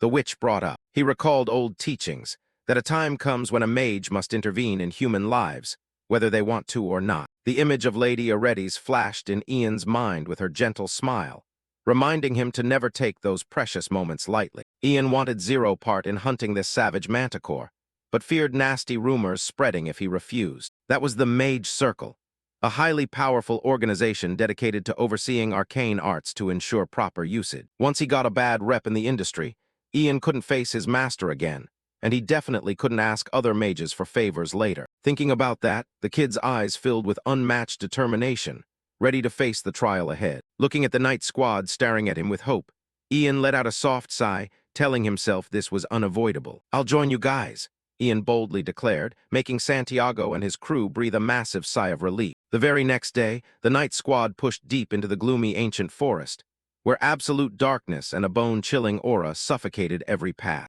Ian felt a deeply haunting atmosphere and ominous vibes lurking all around them. Oberon the Crow dived down from above to report spotting the monster, while Ian silently prayed his friend Lucy remained safe. The boy immediately pointed in the direction Oberon flew from, announcing to the team the manticore sat right up ahead. Santiago asked again in slight surprise, and Ian confidently confirmed that according to his little buddy's report, the target lay exactly that way. Old man Santiago showed amazement, showering the Black Crow with praise for its extraordinary abilities. Ian felt a surge of pride, realizing his efforts to train Oberon to understand human language finally paid off. As they moved closer, Santiago froze. He sensed an overwhelmingly thick aura of bloodlust radiating from behind the bushes. Right when the tension spiked to its peak, Ian came up with a crazy idea and called out to Santiago. The old man turned back to look at the teenager with deep skepticism, clueless as to what trick the kid planned in a life-or-death situation like this. Ian pitched a bizarre theory.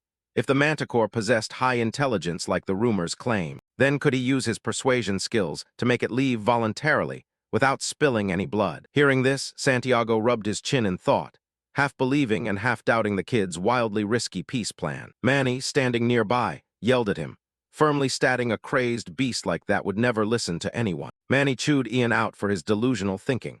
While Ian grumbled under his breath, she didn't know Jack *T about summoning arts anyway. She threw out a challenge. If Ian managed to persuade it, she would recount this story directly to his master, Aredes. Ian stood speechless, thinking this old hag planned to snitch so he'd get a scolding from his master. A knight's panicked scream echoed out, "Captain, there it is." Ian and the rest whipped their heads around. The atmosphere turned practically suffocating. From within the deepest, darkest shadows of the ancient forest, two blazing golden eyes pierced through. The manticore finally revealed itself. The monster glared down at the group with eyes full of pure malice and contempt, treating them like pathetic prey. Ian demanded Santiago and Manny stay right within his line of sight, while the old witch shivered slightly and nodded in agreement. Santiago turned back, reminding the squad to brace themselves for the imminent life-or-death battle. The knights simultaneously checked their weapons. They meticulously coated every single arrow with a highly lethal poison. This was the special toxic brew exclusively concocted by Manny Campbell to pierce through the manticore's supernatural hide. Fire! Santiago's roar ripped through the dark space, and the knights unleashed their bowstrings all at once. Ian held his breath, tracking the arrows, silently praying this preemptive strike would yield decent results. The poisoned arrows tore through the wind at terrifying speeds, aiming straight for the monstrous beast's massive body. Ian's eyes glowed with intense focus, maximizing his observation skills to catch every detail. One arrow struck the monster dead in the neck, but instead of piercing through, it bounced off and shattered into pieces on impact. The whole group stood stunned, realizing its skin was tougher than steel. The surprise poison attack proved useless. The sheer failure of the preemptive strike left the knights shaken. Santiago gasped in shock at the beast's impenetrable defense. In the shadows, the manticore let out a series of savage laughs, growling threateningly to mock the pathetic efforts of humans. Santiago and his knights stood frozen in place, the air suffocating under the overwhelming killing intent oozing from the beast. Ian shivered at the opponent's bone-chilling laughter, a drop of sweat rolling down his cheek as he faced the grim reality. Looking at the dire situation, Ian realized he had zero choices left but to step up and face it head-on. He clenched his fists, slick with cold sweat from the sheer stress, realizing time ran out to apply more poison. The young mage took a deep breath, channeled his strength to shout "Manticore," a reckless move leaving everyone paralyzed with shock. The squad of knights and Santiago froze, unable to believe Ian had the balls to talk directly to that lethal creature. The old witch Manny's eyes went wide with sheer amazement, silently admiring the kid for doing the impossible. A deathly silence swallowed the forest as Ian stood alone facing the giant, dark silhouette of the beast. From the shadows, a deep, guttural voice echoed back with utter amusement, acknowledging Ian as an unusual human for daring to strike up a conversation. The manticore fully revealed itself in its majestic and terrifying glory, its razor-sharp claws digging into the dirt menacingly. Ian tried to keep his cool, speaking softly that he felt relieved knowing it could understand his language. In response to his polite introduction, the beast unleashed a barrage of vulgar insults to humiliate him and tell him to screw off. Hilarious imagery popped into Ian's mind as a coping mechanism to calm himself down against the monster's malicious insults. He stood dumbfounded by the manticore's sheer hostility and total lack of goodwill, causing his initial negotiation plan to crumble. The manticore growled, demanding Ian drop the fake polite act and get straight to the point. The beast glared at him, its face scrunching up terrifyingly, asking what the hell Ian wanted from a being like itself. Ian's face hardened, demanding the monster spit out everything it plundered or slaughtered all this time. Ian pointed straight at the beast, declaring he wanted to take its scalp to use as a display trophy. The manticore let out a roaring laugh echoing throughout the entire forest, startling the flocks of birds nesting in the high canopy. It claimed to love Ian's blunt personality, a sarcastic nod of approval aimed at the young mage. The beast threw out an insane proposition, inviting Ian to team up and tear every single knight behind him to shreds. Ian stood dead silent at the malicious offer, his eyes showing absolute shock as he realized the true, vile nature of the creature. The manticore stood among a pile of corpses, its pitch-black silhouette heavily defined in the red smoke. It gloated over the thought of feasting on the knight's flesh. The monster seduced Ian Meredith, Raven, to join it in slaughtering Santiago's army. It promised him all the gold and women once the job finished. A blackened hand reached out from the shadows, inviting Ian to indulge in the lowest of worldly desires. Filthy temptations spilled from the cruel beast's mouth. The manticore's human-like face twisted into a grotesque smile, its long tongue licking its lips with sheer gluttony. It hyped up imagining the slaughter of those humans. Ian stood directly across from the colossal monster, surrounded by shattered arrows on the ground. The knights behind him watched in absolute helplessness. Ian spat right onto the manticore's claw, coldly replying the offer disgusted him too much to hear another second of it. Without holding back, Ian flipped the manticore off and called it a piece of sh*T right to its face. His expression looked decisive and full of disgust. Ian's bold move made the Santiago knights sweat buckets, unable to believe he possessed the guts to provoke the monster like that. Ian stood his ground, maintaining an eerie calmness with Oberon the Crow perched on his shoulder. He looked prepared for whatever happened next. A devastating strike plummeted from above, creating a black trail ripping through the air straight for Ian. Ian looked up at the incoming attack with an expression of shock. Debris from the impact exploded violently into the surrounding space. The manticore roared in absolute fury, its eyes blazing with pure murderous intent. Ian's insult pushed it over the edge, making it determined to take his life right then and there. In the middle of the extreme tension, an overwhelming pressure manifested, making Ian's eyes widen. He realized someone was using the ancient imperial language. Manny Campbell opened her mouth and screamed, revealing her signature toothless grin. She roared a single command, "Grow." A foot stomped hard into the earth, triggering a blinding green energy circle that blasted outward. The ground began to violently quake. From the dirt, a tiny magical sprout shot up, growing at an explosive rate under the spell's influence. Massive, thorny vines sprouted up densely, tightly wrapping around both the manticore and the squad of knights. Manny Campbell's power proved nothing to scoff at. Santiago Elder narrowed his eyes, analyzing the scene unfolding before him. The massive scale of the plant magic Manny just unleashed stunned him. A thick wall of vines engulfed the monster, forming a colossal green barricade blocking their line of sight. Santiago Elder stood next to Manny, looking at the pile of vines with a grim expression. Santiago Elder fiercely demanded to know what the hell Manny just did. Manny scowled back, stating she just swallowed that manticore whole. The group found themselves separated by the old witch's vines. Santiago furiously cursed out the witch, screaming his knights remained trapped inside. Manny yelled back, scolding him that those knights weren't toddlers, and they needed to figure out how to survive on their own. She declared dealing with the manticore right this second served as the top priority. Santiago Elder stood frozen, his aged face displaying agonizing worry as he looked toward his brothers in arms. Agonizing groans echoed from the distance. Santiago spun around and sprinted toward the sound to assess the situation. Ian hurriedly chased after Santiago Elder through the forest, sprinting toward the troops in deep trouble. Santiago Elder frantically rushed over to the knights screaming in absolute pain, asking everyone about their condition. Ian caught up right behind him, the color draining from his face as he witnessed the devastating scene. He quietly observed the knight commander. The dark silhouettes of the knights emerged from the thick fog.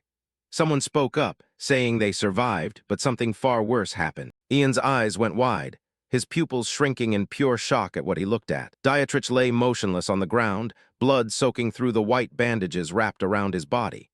His face twisted in sheer agony, his breath fatting rapidly. Santiago Elder tightly embraced Diatrich in his arms. The fiercely loyal knight weakly apologized for letting the manticore escape. Ian stared intensely at Diatrich, his heart incredibly heavy. He never prepared himself mentally to face the death of someone he knew right in front of his eyes like this. He clenched his fists tightly against his belt, cold sweat rolling down his forehead. The brutal truth of this vicious world suffocated Ian's mind. Ian flashed back to the brief moments when Diatrich looked healthy and cheerful. He told himself he was witnessing a human life fatting away with his own eyes. The image of Diatrich burned into Ian's mind, serving as proof that everything here wasn't just a story or a game anymore. The harsh reality became heavier than ever before, a world where battling monsters happened daily and death lurked in every corner. Ian saw the silhouettes of mythical beasts hiding in the shadows. The deadly, blood-soaked scenes he only ever saw in fairy tales now vividly played out right before his eyes. Amidst a sea of fire and monster corpses, Ian stood before an illusory grave, realizing death approached him in the most terrifying and realistic way possible. He looked down at his own trembling hands. He sprinted as fast as he could toward the group of knights surrounding Diatrich. A dead silence swallowed the gloomy atmosphere of the forest. Ian dropped to his knees beside Diatrich, softly calling the name of the dying knight. Santiago Elder also watched the kid's actions in silence. Ian looked deep into Diatrich's eyes, his face showing agonizing sorrow. He repeated the words Diatrich once taught him about the Bible, preparing to pull off something reckless. Ian looked up at the glowing sky, his mind echoing with words of pure faith and prayer. He desperately clung to one final shred of hope to save his friend. Diatrich lay there, his face smeared with blood, but managed a weak smile when he heard Ian's words. He gave a faint response of acknowledgement, his breathing growing thin. Ian knelt beside Diatrich, urging him to pray together as magical green wisps of light materialized around them. The other knights stood in a circle, witnessing this solemn and desperate moment. Ian's eyes flared under the magical light. He sent a direct plea to the almighty heaven. He challenged reality itself, demanding an intervention from the supreme being. In the gloomy darkness of the forest, Ian's small figure shielded the dying knight.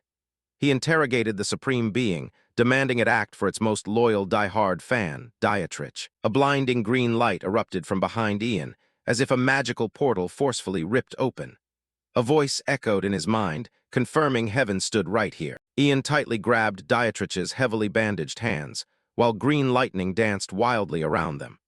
The Supreme Being accepted Ian's plea and readied for a wildly reckless experiment. A colossal pillar of green light blasted straight up into the sky from Ian's position, tearing through the dark canopy of the ancient forest. The overwhelming surge of power radiated outwards, eclipsing everything else around it. Santiago Elder and the knights stood stunned, the green light reflecting in their eyes full of sheer awe. He stuttered out Ian's name, unable to process the miracle happening right before his eyes. Ian's hands glowed brilliantly with magic as he channeled the energy directly into Dietrich's body. Ian himself stood dumbfounded, looking down at his own glowing hands. He sweated bullets, shocked by the massive power he accidentally unleashed to save a life. Dietrich found himself kneeling in the middle of a colossal sanctuary of light. From the dazzling halo above, a voice echoed out, urging him to wake up. A goddess with radiant golden hair and a pure white dress materialized. Dietrich looked up in pure awe at her majestic, otherworldly beauty. He stammered, unable to believe his own eyes, blurting out the word, "Goddess." His face showed utter disbelief at this sacred scene. Dietrich hastily prostrated himself on the floor, bowing his head in extreme reverence. The goddess floated gently in the air, smiling as she expressed happiness at seeing him. Dietrich's hands trembled as he gripped the floor. He told himself that meeting the goddess here meant he had definitely gone to heaven. The goddess looked at him with gentle, merciful eyes, partially hidden beneath her white cloak. She softly told him he still held crucial unfinished business in the mortal realm. Dietrich cluelessly asked about the mission he was supposed to complete. Sweat rolled down his forehead as he desperately tried to comprehend the will of the Supreme Being. The goddess reached out her hand, sparkling streams of light radiating all around. She requested he help spread her divine will even further. She placed her hand on Dietrich's head like a holy blessing. His mission was to help the weak and bring them happiness. Then she looked straight into his mind, issuing her final command. Dietrich had to become the ultimate right-hand man for her chosen envoy, Ian. A blinding flash of light erupted, swallowing the entire space of the sanctuary. The goddess's voice echoed one last time, cementing this as her ultimate wish. Dietrich's eyes snapped wide open, his pupils shrinking rapidly. The sensation of reality rushed back into him with intense force. Back in the real world, the other knights screamed in utter shock, seeing their comrade return from the dead.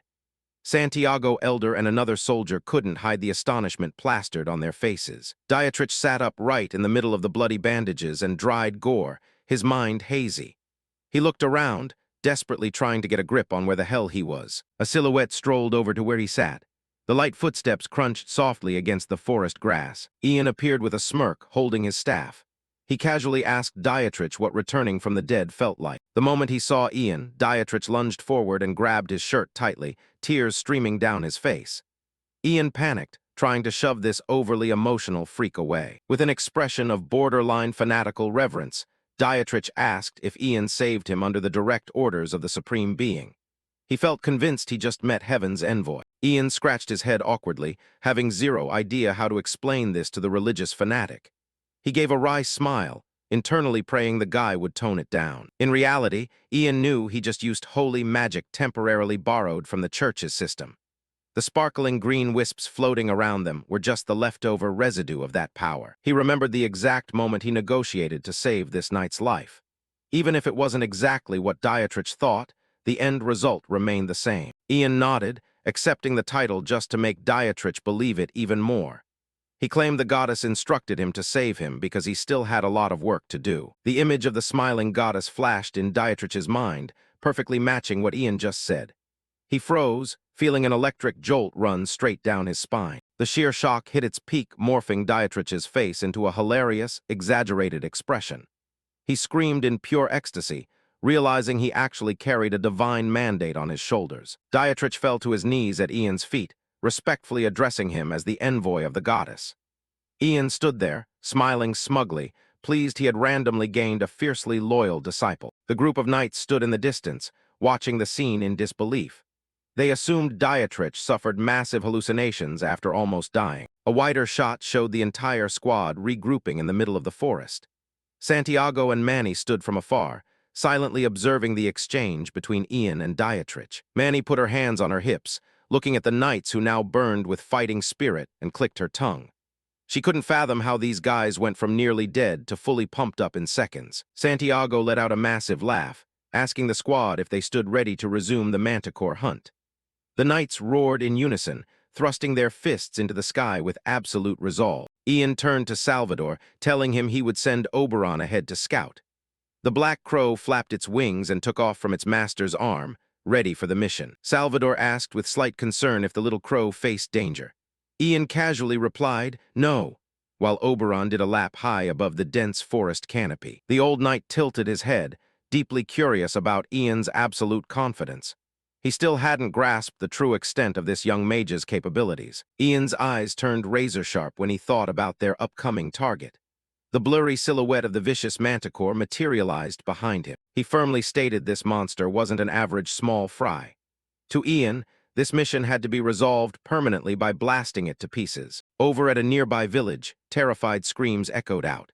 Houses burned in flames, and the blood-red sky signaled the arrival of a disaster. The colossal manticore slammed down right in the middle of the town square, growling menacingly.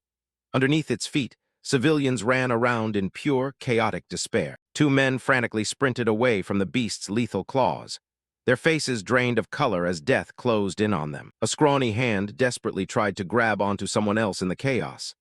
Agonizing groans echoed through the air, thick with the stench of gunpowder. A young man whipped his head around, screaming for his father in tears. Right behind him, the pitch-black shadow of the monster eclipsed his entire field of vision. The young man's pupils shrank in pure terror, seeing the monstrosity standing directly behind his father. He stood powerless against its overwhelming might. The manticore bared its fangs and flexed its claws, getting ready to pounce on the man who collapsed on the ground. It reveled in the prey's sheer terror before dealing the finishing blow. Right at that exact second, a leather boot stepped forward, stomping hard onto the cracked earth alongside a pitchfork, gearing up for an explosive confrontation. The young man thrust the pitchfork out in front of the manticore, trying to drive it out of the town. The beast's blazing yellow eyes stared back with disdain. Even though his entire body trembled, the young man gripped the pitchfork tightly and let out a furious scream. He couldn't believe he was facing such a horrifying monster. The evil beast let out an amused laugh, its massive body vibrating under the blood-red sunset. It curiously asked if the man collapsed on the ground was his father. Faced with its overwhelming power, the young man could only stammer, asking why the hell a monster could actually speak the human language. Behind him, his elderly father curled up into a ball of pure fear. The manticore threw out a sick proposition with a mocking tone. It wanted the young man to murder his own father with his own hands and offer the corpse to it. A brutally cruel scene flashed in his mind as long, dark shadows stretched across the blood-red ground. The monster's twisted offer suffocated the dark atmosphere. It promised that if he followed through, it would spare the lives of all the remaining humans in the town. Its razor-sharp teeth bared in a highly threatening manner. The young man screamed his refusal, his hands fiercely gripping the pitchfork. He stood his ground, acting as a human shield for his father, his eyes full of unwavering resolve amidst the terror. The cruel smile vanished from the manticore's face, replaced by a cold, murderous glare. It declared that if that was his choice, then he had no other option left but death. It raised its massive, lethal claws high into the air, preparing to drop a fatal strike. Its deafening roar echoed across the dust-filled space. The father and son hugged each other tightly, squeezing their eyes shut, waiting for the end. The sound of the wind shrieking past their ears signaled the monster's attack was incoming. However, a razor-sharp arrow ripped through the air, aiming dead straight for the monster.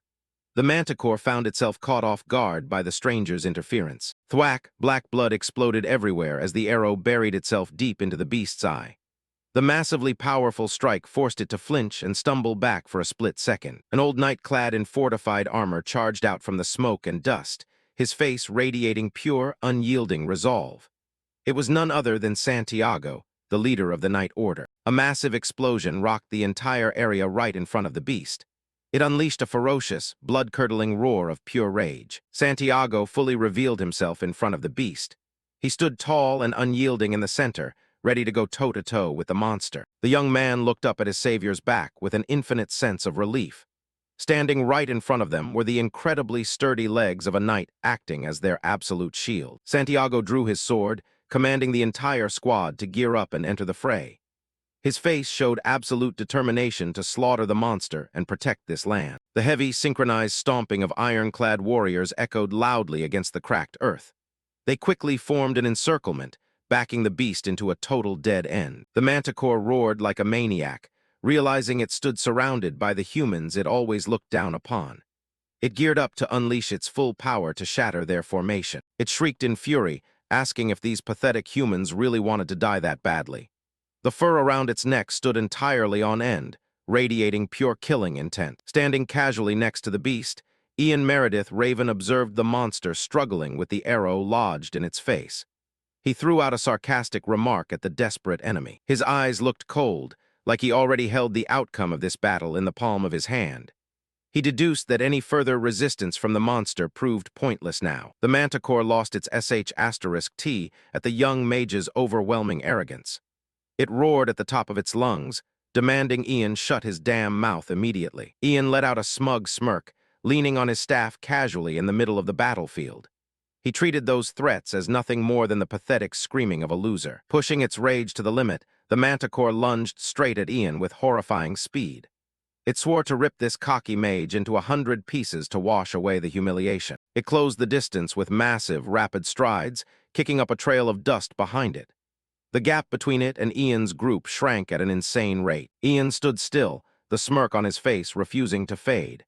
He waited for the exact perfect millisecond to trigger the trap Manny meticulously set up. The manticore sensed something off beneath its feet and froze for a fraction of a second. A drop of sweat rolled down its savage face as it realized the lethal trap. Manny materialized right next to Ian, fully prepped to activate the highly calculated magic trap. The colossal shadow of the beast crashed down over them. Manny loudly chanted the command to summon the power of Flora. Blindingly bright emerald green lights erupted violently from beneath the earth. Magical sprouts shot up with explosive force, growing insanely fast among the dry grass. They radiated an overwhelmingly abundant life force, packed with lethal danger. Gigantic, thorny vines tangled around the manticore's body, giving it zero chance to react. The evil beast shrieked in pure shock as it was instantly bound in place. Santiago realized the perfect opening for the finishing blow arrived. He roared a command, ordering the entire Knight squad to sync up and support Manny's attack. The Knights gripped their weapons tight, focusing their attention on the monster violently thrashing inside the thorny vines. They geared up for a highly coordinated assault. The manticore found itself tied up so tightly it couldn't budge an inch, no matter how hard it tried to thrash around.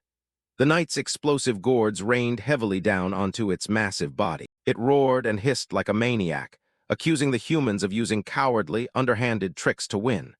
Its eyes still burned with undying hatred for the mages. Manny glanced over at Ian, announcing her part of the job stood fully complete. Now presented the perfect time for him to unleash his most devastating fire attack. Ian's eyes narrowed, funneling all his mana directly into the gem at the top of his staff. A terrifyingly dead silence engulfed him for a split second before he launched the strike. He pointed his hand straight at the monster and invoked the fire element. Blazing crimson flames began dancing wildly around Ian, bending to his absolute control. The roaring flames reflected within the pupils of the terrified beast. The entire surrounding space felt superheated by sheer magical power. A colossal pillar of fire forcefully erupted, swallowing the manticore's entire body. The evil beast only had enough time to let out one agonizing groan before the horrifying heat incinerated it. The flames raged out of control, incinerating everything in sight. Crimson embers exploded everywhere amidst the thick smoke, painting a terrifying picture of destruction. Ian Meredith Raven stood still before the sea of fire, his eyes calmly observing the annihilation he just orchestrated. His face showed zero emotion, only the glow of the flames reflected across his skin. The intense heat from the inferno spread across the entire area, dyeing a whole corner of the sky blood-red.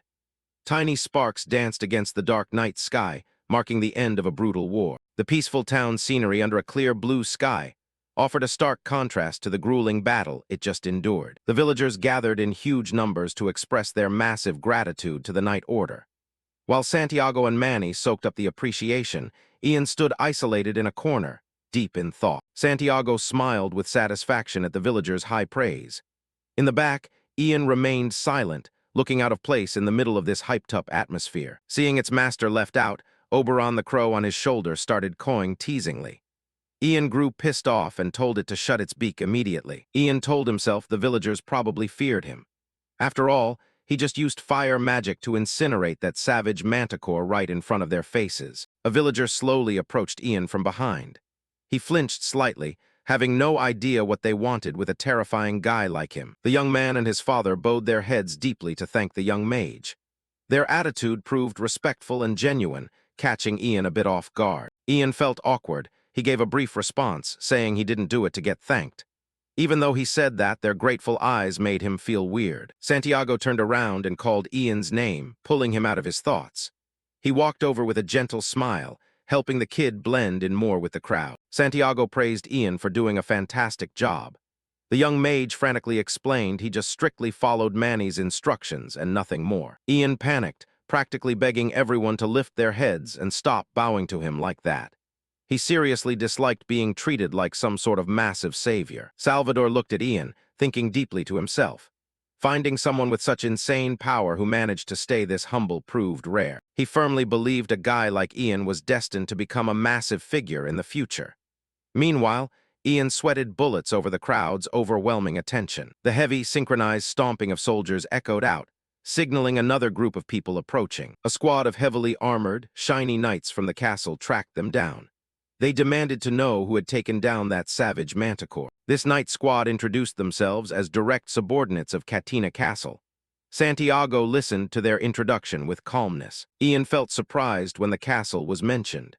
A hint of worry flashed across his face as he wondered what kind of massive headache was about to find him now. The lead knight officially relayed Count Katina's invitation to his massive castle.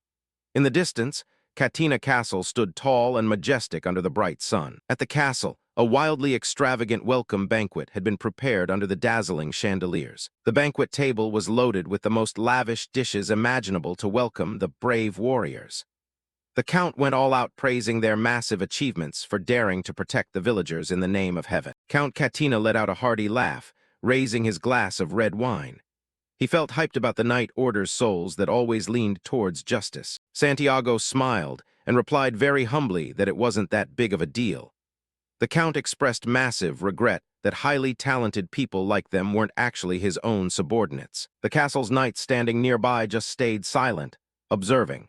They looked intimidated seeing the Count shower these strangers with such extreme favoritism. The Count strictly promised Manny that he would guarantee no priests would ever come to harass the forest where she lived.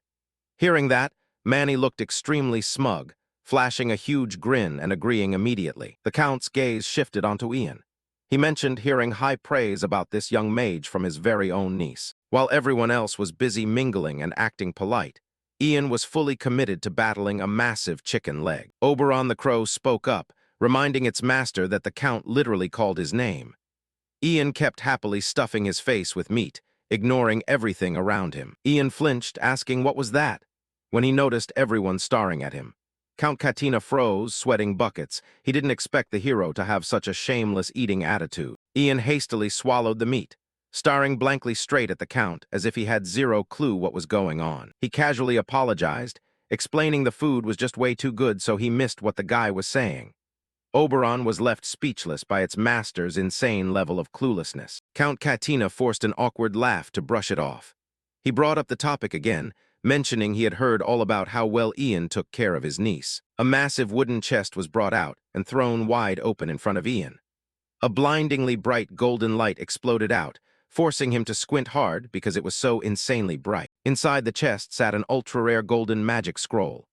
Ian froze, instantly realizing the sheer, massive value of this absolute treasure. The scroll radiated an eerie light, covered in ancient runes. Ripping this scroll in half would instantly trigger the massive magical effects sealed inside. Seeing the ultra-valuable scroll, Ian couldn't hide his massive excitement. His face flushed bright red from pure, unadulterated joy. He touched the scroll, instantly feeling the incredibly pure mana packed into every single word. This seriously was a high-quality artifact he had always dreamed of. Count Katina smiled with extreme satisfaction, asking if Ian liked the gift he had custom-prepared just for him. Ian's attitude did a 180. He hugged the scroll tight and bowed repeatedly, thanking him like crazy. Seeing that, the Count let out a massive laugh, telling him there was no need to be so formal. To him, this gift was nothing compared to the massive merit of bringing Lucy back perfectly safe. Saying that, he gave a light snap of his fingers, signaling the person waiting in the back. Snap, the crisp sound echoed perfectly. It seemed another unexpected surprise was about to be officially revealed. The banquet room door slowly swung wide open, fully revealing a person who had been standing by outside. Lucy Talion walked into the room with a weird look. She was rocking an elegant dress but had a ridiculously tall, pointy witch hat slapped on her head, looking absurd and confusing. Ian couldn't hold it back and burst out laughing, covering his mouth to hide his amusement. He honestly couldn't even begin to comprehend the girl's twisted fashion sense regarding that towering hat. Meanwhile, Lucy Talion was sitting next to Count Katina in a luxurious dress, but the center of attention was that ridiculous, towering green witch hat on her head. Ian secretly wondered where she even dug up that weird-ass thing. Lucy felt flustered, sweat rolling down her cheeks. She clearly felt how out of place she looked while facing her travel buddy's judgmental stare. Regaining her cool, she looked up at Ian and casually said hi after not seeing him for a while. Her eyes were still a bit awkward, but heavily anticipated his actual reaction. Ian looked back with an expression that honestly wasn't much better. He returned the greeting in a super formal, brush-off kind of way. The atmosphere between the two of them right now was honestly pretty damn suffocating. In another corner, in chibi form, Santiago was laughing his ass off, teasing Ian about his relationship with the young girl. Ian chugged his wine and frantically denied it, insisting they were just friends. Count Katina cut off the conversation, putting on a serious face. He looked dead straight at Ian and stated he had a massive proposition for the young mage. Lucy, sitting right next to him, started sweating bullets, her heart filled with extreme worry when she heard her uncle bring up the highly dangerous journey.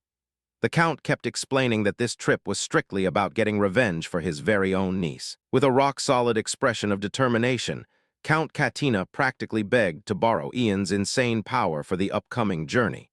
He seemed to place a massive amount of faith in the kid's capabilities. Ian fell into deep thought. Now he understood exactly why the guy was so damn generous with that ultra-rare golden magic scroll. He mentally reassured himself that this was strictly just an escort mission, not rushing out to the front lines to die, so there really was nothing to sweat over. The highly vivid image of the manticore being incinerated in red flames flashed back into Ian's mind. He felt confident that he'd only need to casually throw out a few light support spells just like when he wrecked that monster, and the job would be done. Thinking about that bright, highly profitable future, Ian smugly visualized himself sitting on a massive throne piled with gold coins. He was dreaming hard about the incredibly fat paycheck he was going to bag from both the Count and Lucy once the trip was over. After thinking it over, Ian looked at Count Katina and Lucy with a calm face. He humbly replied that if a lowly mage like himself could actually be of some use, he wouldn't refuse. With razor-sharp, unwavering eyes, Ian officially agreed to join the journey, making a total promise to tag along and support them to his limits. 3 days blew by in a flash. Right in front of the highly majestic castle under a perfectly clear blue sky, Lucy expressed deep regret that her uncle was way too busy prepping for the expedition to come out and see them off. Ian and Lucy stood side by side, fully ready to hit the road. Santiago politely said his goodbyes and promised he would always heavily welcome Lucy whenever she returned to Terrian territory. Santiago flashed a gentle, warm smile at the young girl, expressing his heavy anticipation for the day they'd definitely meet again. The short encounter had left a massive amount of good impressions on both sides. Meanwhile, Ian was highly focused on the fact that the number of knights in the area had dropped massively after Count Katina mobilized his forces for the expedition. A chibi image of the Count grinning widely next to a massive pile of gold popped up like a heavy reminder about the power of the nobility. Santiago turned to Ian and gave a sincere thanks for everything the kid had done.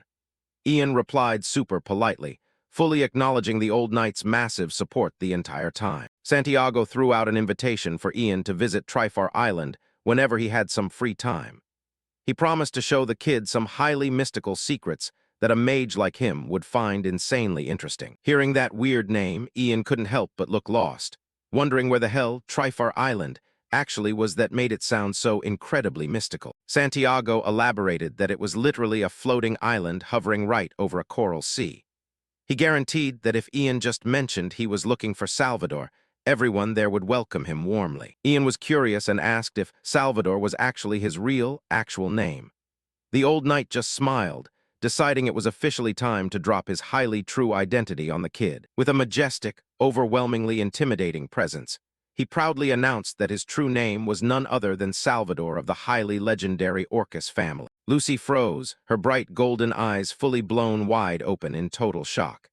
The name that just echoed out seemed to directly hit a highly crucial piece of memory deep inside her. She couldn't believe her own ears. stammering as she asked if he was actually the highly legendary Salvador of the infamous White Wolf mercenary group. Salvador gave a wry laugh, brushing it off by saying an old geezer like him wasn't worth her remembering the name so intensely. Seeing Ian still looking lost, Lucy frantically asked the guy if he seriously had zero clue about the White Wolf Army. Her extreme reaction proved this was earth-shattering intel. The highly powerful image of a proud white wolf howling fiercely under the moonlight materialized. That was the symbol of the White Wolf mercenary group, an insanely powerful force that heavily served under the previous emperor. Massive warriors clad in pitch-black armor appeared like giant walls, fully surrounding an incredibly majestic leader, heavily gripping a brilliantly glowing golden sword. The highly solemn image of the leader fully kneeling before the emperor's massive throne appeared. It was the emperor himself who had personally bestowed upon him the highest title that every single swordsman dreamed of: Sword Master. Lucy looked at Salvador with eyes packed with absolute reverence and sheer shock. She never expected that the guy tagging along with them this whole time was actually a walking legend. Meanwhile, Ian just stood there gripping his mage staff with a blank face, seemingly still oblivious to the god-tier status of the man standing dead in front of him. Salvador scratched his cheek, looking super awkward at Lucy's incredibly intense fangirling. He admitted that he was indeed that legendary Sword Master, officially ending the secret regarding his true identity. Salvador let out a warm laugh, but his actual identity had just been dropped: a legendary Sword Master. The entire squad of soldiers practically vibrated with shock at being in the sheer presence of such a highly overpowered being. In total contrast to everyone else's massive shock, Ian just showed off his highly signature blank stare. He did not give a single damn about that legendary living title. Salvador stood there with his massive sword, radiating the overwhelming aura of a true master. A living, breathing legend was standing dead right in front of them. Lucy couldn't believe her eyes. She screamed at Ian for his incredibly half-assed attitude. The kid just gave a half-hearted nod, blankly mumbling a soulless agreement. Salvador burst out laughing at the young mage's absolute nonchalance. Ian just looked lost, failing to understand why the old man found this whole situation so incredibly hilarious. The surrounding soldiers lost their sh*T, screaming and demanding a duel with the Sword Master to prove themselves. Now this was the highly normal reaction of someone meeting an absolute legend. Salvador rubbed his chin, looking at Ian with a highly amused glare. He seemed to have seen through the value heavily hidden behind that entirely lazy exterior. Right before heading out, Salvador and Manny made sure to send their regards to a person highly known as Regresses. The soldiers were sobbing as they said goodbye, their mouths non-stop firing off frantic thank yous. The atmosphere was incredibly emotional, at least strictly for them. One soldier gripped Ian's hands super tight, tears pouring down his face as he begged the kid to come back and visit them. Ian's face turned completely gray. He just wanted to yank his hands out of this incredibly cringe situation as fast as humanly possible. Salvador called Ian's name out of the blue again, heavily grabbing the young man's attention. The blazing sunlight beamed down, seemingly cranking up the highly solemn vibe of this final meeting. A firm handshake between two different generations, a silent form of massive respect directly from the Sword Master. Ian seemed to actually feel the massive weight coming right from the man's palm. Ian announced that once everything was settled, he would head out to Trifar Island. He said it with a light smirk, clearly having a highly solid plan locked in for the future. Salvador laughed out loud, highly confident that they would cross paths again incredibly soon. The old Sword Master seemed to have massive expectations for exactly what this young mage was gonna achieve. The final goodbyes heavily echoed under the lush green canopy in the bright morning sun. A brand new journey was officially about to kick off for both sides. The army's flag flapped wildly in the wind, heavily signaling that the time to march out had officially arrived. The Count stood dead center on a high podium, staring down row after massive row of heavily armed soldiers. The whole scene radiated the overwhelming majesty of a massive warlord officially preparing to launch a war. Lucy looked straight up at her uncle with eyes packed with massive hope. But the highly groomed, mustache-wearing Count wore an incredibly deep, unreadable expression. Lucy begged her uncle with desperation to brutally punish the bastard who murdered her mother. She clutched her chest, her voice shaking because the sheer trauma was still way too massive. The exact second he heard the name Graham, the Count's eyes instantly turned dead cold. A terrifying wave of killing intent briefly flashed right across his gaunt face. Graham, the savage usurper with a massive scar right across his face, was plotting to forcefully drag Lucy into an arranged marriage. The bastard didn't just murder her mother. He wanted to swallow the entire Terrian territory whole. However, deep down inside Count Katina's twisted mind, this entire highly messed up situation was actually a golden opportunity. He was fully calculating the massive political gains hidden right behind his own niece's tragedy. A clear vision perfectly materialized. Lucy marrying one of his own loyal subordinates, converting the entire Terrian territory into a massive part of his very own empire. A dark, massive hand was slowly wrapping right around the young girl's future. The Count's highly razor-sharp eyes flashed with a massive, overwhelming glint of sheer ambition. The guy wasn't helping Lucy out of family love. He was strictly doing it for absolute power. Ian silently watched right beside Lucy. The kid seemed to have already strongly sensed that something was incredibly off. Meanwhile, the Count was still playing the role of the highly dedicated, caring uncle. Standing dead in front of his massive army, the Count loudly declared that he would take back justice and annihilate that tyrant Graham. The soldiers down below roared so loud it shook the sky, their fighting spirit exploding through the roof. He thrust his fist high right into the air, ordering the army to start marching forward. The deafening shouts echoed across the entire sky, heavily marking the absolute beginning of the massive military march. Night fell, and the Katina army's massive tents were set up tightly packed together. The scattered campfires began flickering wildly in the dead, silent darkness of the outskirts. Right inside a boiling pot of water bubbling over the bright red fire, a bunch of wooden spoons were dancing around. The loud, bubbling sound shattered the highly dead silence of the night. Lucy and a couple of random soldiers walked right past, shocked as they asked what the hell Ian was actually doing. The kid casually replied that he was just boiling some spoons. Lucy froze dead in her tracks, her mind instantly flashing an incredibly weird image of everyone sitting around frantically chewing on a bunch of boiled wooden spoons. She was seriously concerned about this mage's twisted taste buds. The rumor started spreading like massive wildfire. The troops whispered that the highly esteemed mage was cooking up some spoon soup. Ian threw an incredibly annoyed glare, calling them a bunch of morons because they didn't even know what the concept of sterilization actually was. The highly specific word, sterilization, sounded exactly like some alien language directly to Lucy. She tilted her head right at Ian, her face packed with absolute confusion. Ian let out a massive sigh, fully knowing that even if he tried to explain it, these medieval people would never be able to comprehend it anyway. He decided to just shut up to save himself the massive headache, ignoring Oberon the Crow, who was chilling on his shoulder, eavesdropping. The soldiers clicked, heavily assuming that this was definitely some highly secretive, mysterious magic spell. Their eyes lit up super bright like they had just discovered a massive treasure. Two random soldiers cautiously creeped closer to the massive boiling pot, timidly calling out, "Sir Mage," with faces packed with massive anticipation. Ian, sitting right by the campfire, suddenly heavily felt a massively bad omen approaching. They excitedly held out two massive slabs of meat, asking Ian to boil them right inside his massive soup pot. Their naive, goofy smiles made the ridiculous situation even more twisted. Ian screamed out in helplessness, heavily confirming for the millionth time that this was not a damn soup pot. He was seriously losing his mind over these people's complete and utter lack of basic knowledge. One night at the Katina camp dragged on with hilarious, ridiculous misunderstandings. The scattered campfires created a fake, peaceful vibe right before the massive, approaching storm. Lucy looked right down at her bowl, suddenly getting a brand new idea.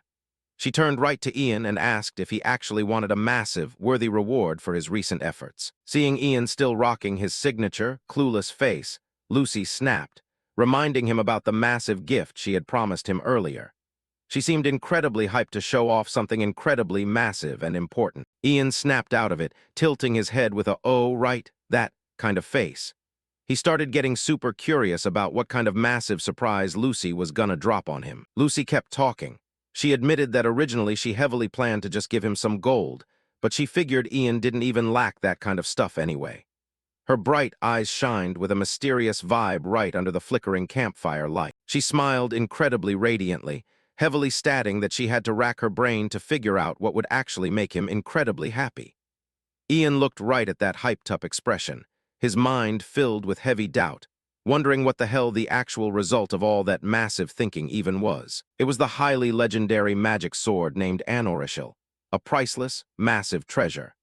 The legend heavily stated that this was an incredibly massive gift that the highly mystical fairies had given directly to the first Count of Tarion. The story goes that the ancestor fell incredibly madly in love with a mystical fairy, and with the massive sword right in his hands, he became the massive savior of the entire fairy kingdom. Their silhouettes were painted with incredibly massive, romantic vibes in the ancient history books. Lucy told the story with a reverent, incredibly proud face, looking exactly like she was lost inside some highly fairy tale dream. Ian just kept his zero-emotion face, secretly thinking that this was exactly the script of some incredibly cheap, trashy fantasy novel. He dropped a lethal question. If the Tarion family has such an incredibly massive, ultra-rare weapon, then why the hell are they still just some incredibly tiny, irrelevant baron?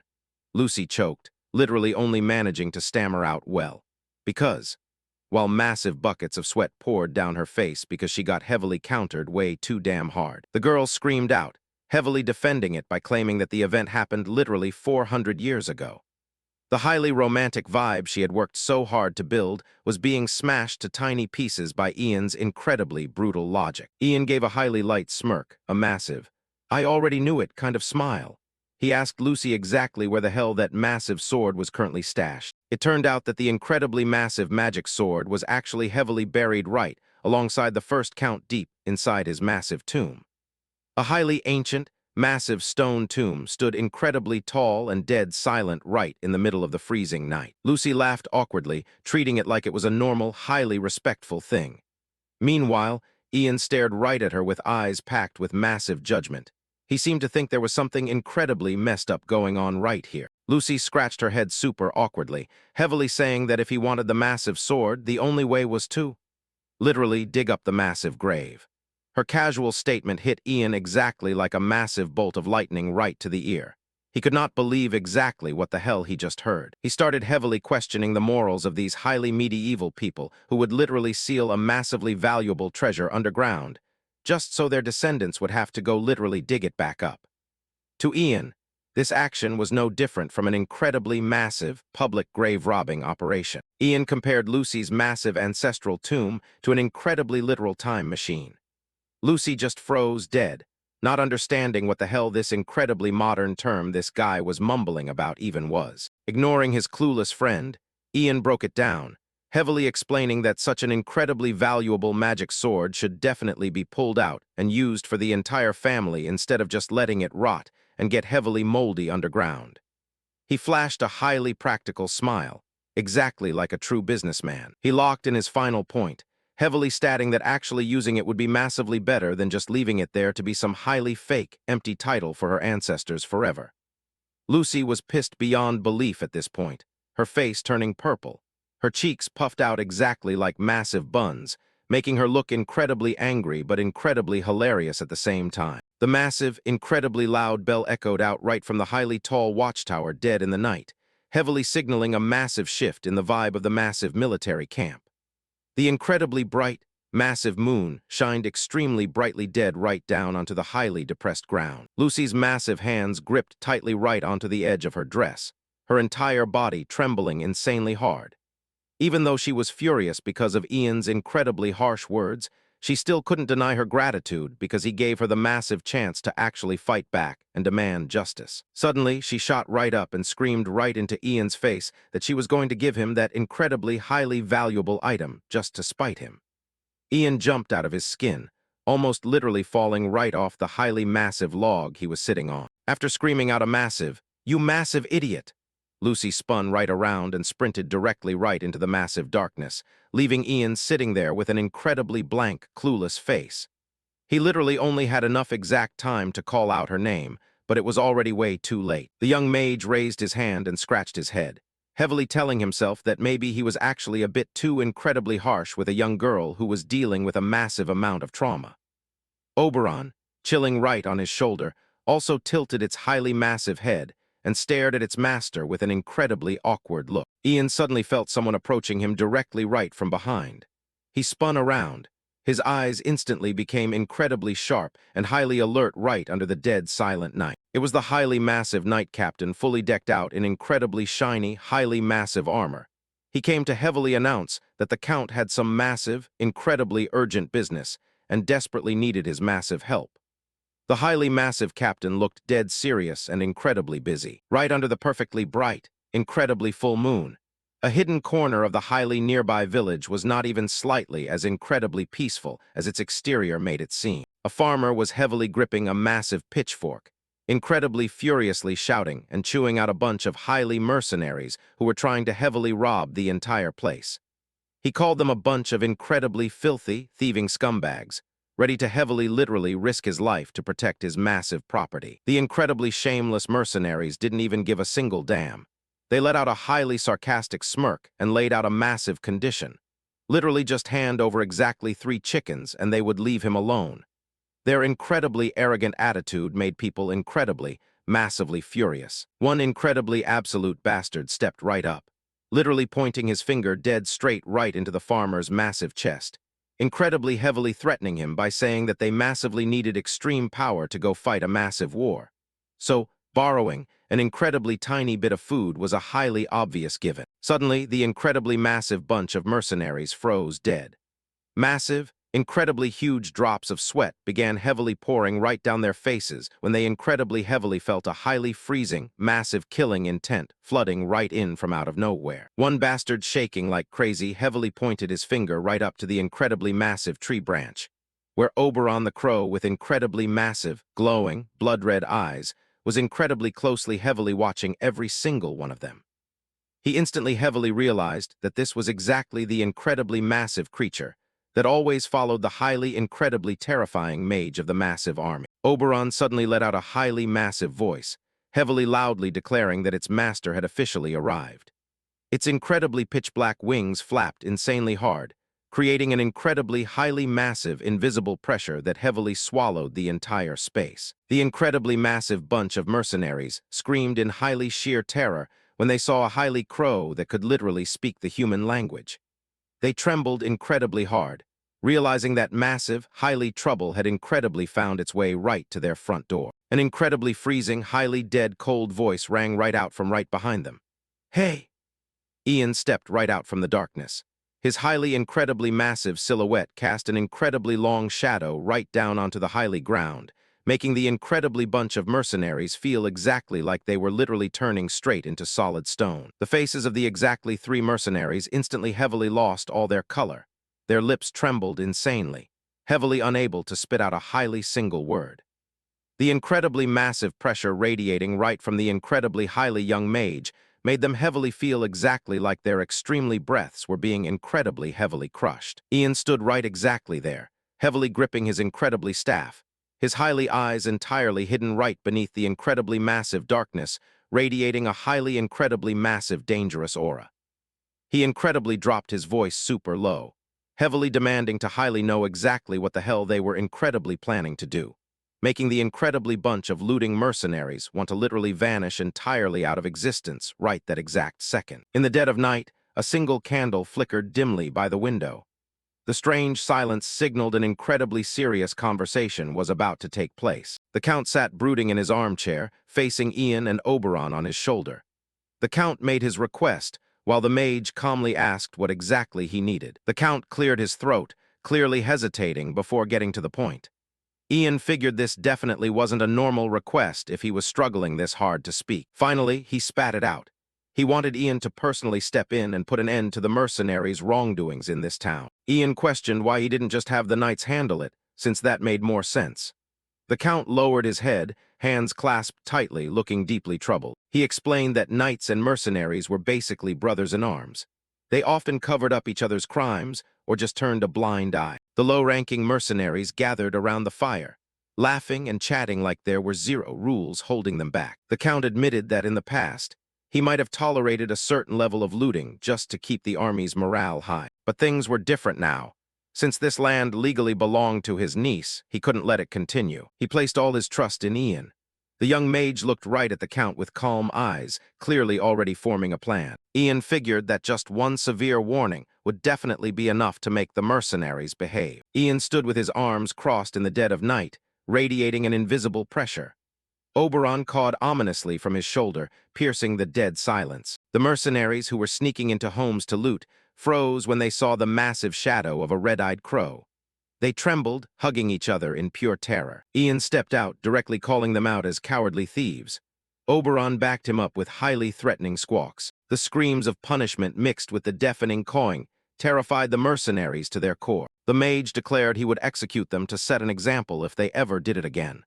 The mercenaries dropped to their knees, begging and swearing they'd repent. Morning came, marking a new day in the quiet little town. A bizarre sight unfolded in the streets. The mercenaries were bowing their heads all the way to the dirt to apologize to Ian. The terrifying reputation of the young mage and his black crow had spread everywhere. When night fell, the mercenaries huddled inside, terrified to even take half a step outside for fear of losing their lives. Oberon just quietly perched on the windowsill like a warden of the night. The Count and Lucy were thrilled to hear the news. Lucy even enthusiastically put her ridiculously tall witch hat back on. However, a brand new problem popped up right after. A knight commander came to report the situation to the Count and Lucy. His face looked incredibly grim. The Count and Lucy were confused, cold sweat rolling down their faces. Ian watched the conversation from behind, realizing things weren't going as smoothly as he thought. The commander explained that to the rebels, their army was no longer considered a terrifying threat. Ian asked in surprise why a force of over 400 men was being looked down upon. The commander bluntly admitted that it was because their army now looked way too gentle and harmless. He analyzed that if an army looted, the civilians would rebel and create chaos to stall the invasion. But right now, it was the exact opposite. The mercenaries were on lockdown, and the civilians were just confused as to why the soldiers were acting so nice. Thanks to this overly peaceful march, the locals were extremely welcoming, even bringing out chickens and apples to greet them. This exact situation gave Graham the perfect amount of time to gather his forces without worrying about any resistance from the rear. The punished mercenaries were kneeling in the sun, their faces full of pure resentment. Because they weren't allowed to act freely anymore, the army's morale had plummeted massively. Ian rubbed his chin, seemingly realizing the massive flaw in his own plan. He thought to himself that this was definitely an incredibly awkward situation he hadn't accounted for. Count Katina held his head in exhaustion, while the knight commander asked if they should just let the troops resume looting. The Count refused, turning to Ian to ask if he had any plan at all to salvage this mess. Lucy also looked at Ian with eager eyes. Desperately hopping the mage had another genius idea. Ian's eyes sharpened as he carefully weighed his options in his head. The mage replied that he didn't think it was hopeless. He was already cooking up a brand new idea. Hearing that, both the Count and Lucy lit up, urging Ian to spit the plan out quickly. Ian glanced over at the knights, guarding the back with a highly calculating look. The knights, however, glared back at Ian with zero friendliness. One of them muttered that this mage was way too arrogant. In another corner of the Terrian territory, the cawing of a crow echoed out, signaling the start of a new scheme. The loud cawing shocked the wheat field owner awake. He crawled out of bed, looking incredibly pissed off at being woken up in the middle of the night. But the moment he looked outside, he panicked seeing a shadow standing right at his front door. The owner screamed in pure terror. The trembling man demanded to know who the stranger was. Ian just stood there calmly, the staff in his hand glowing blood-red in the dark, while two guards watched from behind. An accompanying knight loudly introduced Ian as the direct disciple of the legendary Grand Mage Eredes. Hearing that extremely powerful name, the wheat field owner was stunned. Sweating buckets, the man stammered, unable to form a sentence. He never expected to accidentally offend someone of this massive caliber. The owner immediately dropped to his knees, slamming his head against the ground to apologize, begging non-stop for forgiveness for his rude behavior. Ian kept his cold demeanor, leaning on his staff with absolute authority. Ian narrowed his eyes slightly. Oberon on his shoulder was also watching intently. The mage definitely looked like he was plotting something incredibly shady. He dropped a devastating announcement. This entire wheat field was utterly ruined. The owner looked clueless, having no idea what the mage meant. Ian slammed his staff hard into the ground, unleashing a wave of bright green energy. He asked the man if he could feel the terrifying anomaly currently present. With his eyes glowing bright red, Ian loudly declared that a suffocating, incredibly evil aura was swallowing this field. The owner was so terrified he literally fell backward. Ian followed up with another heavy blow, claiming that the spirit of the first Baron of Terrion was furious because his land had been unjustly stolen. The sheer pressure of Ian's words made the air feel incredibly thick. Horrified by the curse, the field owner burst into tears, kneeling and begging Ian to tell him how to fix it. Ian raised his hand, signaling the man to shut up and listen. He acted like he was directly communicating with some supernatural entity from the void. His eyes looked distant, his face dead serious, as if he was receiving a massive divine revelation. He screamed incredibly dramatically, declaring that the heavens had made their choice. The curse could only be broken if Lucy Terrion was restored to power as the rightful Baroness. Ian kept the act going, frantically pointing in another direction and claiming the evil aura was spreading. The accompanying soldiers played along perfectly, running around chaotically like they were actually chasing ghosts. The wheat field owner was horrified by what he had just witnessed. He felt immense pain for the land that was being destroyed by the usurper. In practically no time at all, the fake rumors Ian spread began to work their magic. The people of Terrion started growing highly suspicious and resentful toward Graham. They fully believed that only Lucy could save them from this disaster. Crowds of people gathered everywhere, showing massive, clear signs of rebellion. The resistance escalated quickly. The locals started throwing rotten tomatoes at any symbol tied to the usurper, turning the place into a literal battlefield of pure rage. Thanks to that massive chaos, Count Katina's army got their morale back. Lucy excitedly led the charge, while Ian quietly walked beside her like a mastermind operating strictly from the shadows. The massive army marched aggressively straight toward Graham's stronghold. Every single soldier was burning with fighting spirit. The scene cut to the military camp at sunset, heavily signaling that another incredibly tense confrontation was about to go down. The Knight Commander and his subordinates stormed into the Count's tent. He loudly declared that they refused to fight on a battlefield that lacked honor like this. The Count was clueless about what was happening. The commander aggressively chewed Ian out for spreading fake rumors about a curse just to manipulate the civilians. He firmly stated that if they kept blindly following a mage who used such filthy, underhanded tricks, the honor of the knights would be thrown into the trash. Count Katina held his head, incredibly exhausted by their absolute stubbornness. Ian calmly fired back, bluntly admitting that it was a lie. But he immediately flipped it around, asking why the knights were so quick to blindly believe every single word he said. The knights behind their commander shouted in agreement. They firmly declared they couldn't trust a single word that came out of a scheming mage's mouth. Ian narrowed his eyes slightly, realizing that no matter how hard he tried to explain himself, they would only ever view it as pure deceit. But the situation didn't end there. He understood that once prejudice was locked in, all his efforts would just be brushed off as a joke. Their intentions were already way too obvious. Ian held his forehead and sighed in pure exhaustion at the conservative mindset of the nobles and knights. He was sick of dealing with people who only cared about their fake, delusional honor. The commander stood tall with pride, firmly declaring that the knights were the actual main characters of the battlefield, not some random mage. Ian threw a side glance, his eyes turned colder and more devoid of emotion than ever before. It seemed he had made his final, absolute decision. Count Katina sat there thinking deeply. He understood the knight's perspective and fully realized how deadlocked the current situation was. He stated that without the knights, this battle basically couldn't happen at all. In the end, he had zero choice but to side with his own military. Ian stood with his arms crossed, quietly listening, while Oberon shrank back on his shoulder. He wondered if his presence here even mattered anymore when the alienation had peaked this hard. The mage finally spoke up, telling the Count not to worry about it anymore. The Count's eyes widened in pure shock hearing Ian's words. Ian declared that if his presence was really that annoying, he would pack up and leave right this exact second. Lucy screamed Ian's name in pure shock as she saw him turn his back and walk away. The knights just stood there with cold faces, showing zero intention of stopping him or apologizing for the words they just spat out. Before vanishing, Ian dropped one final, bone-chilling warning. Don't ever even think about begging for his help in the future, no matter what the hell happens. He disappeared into the night, leaving behind a massive, concerning void.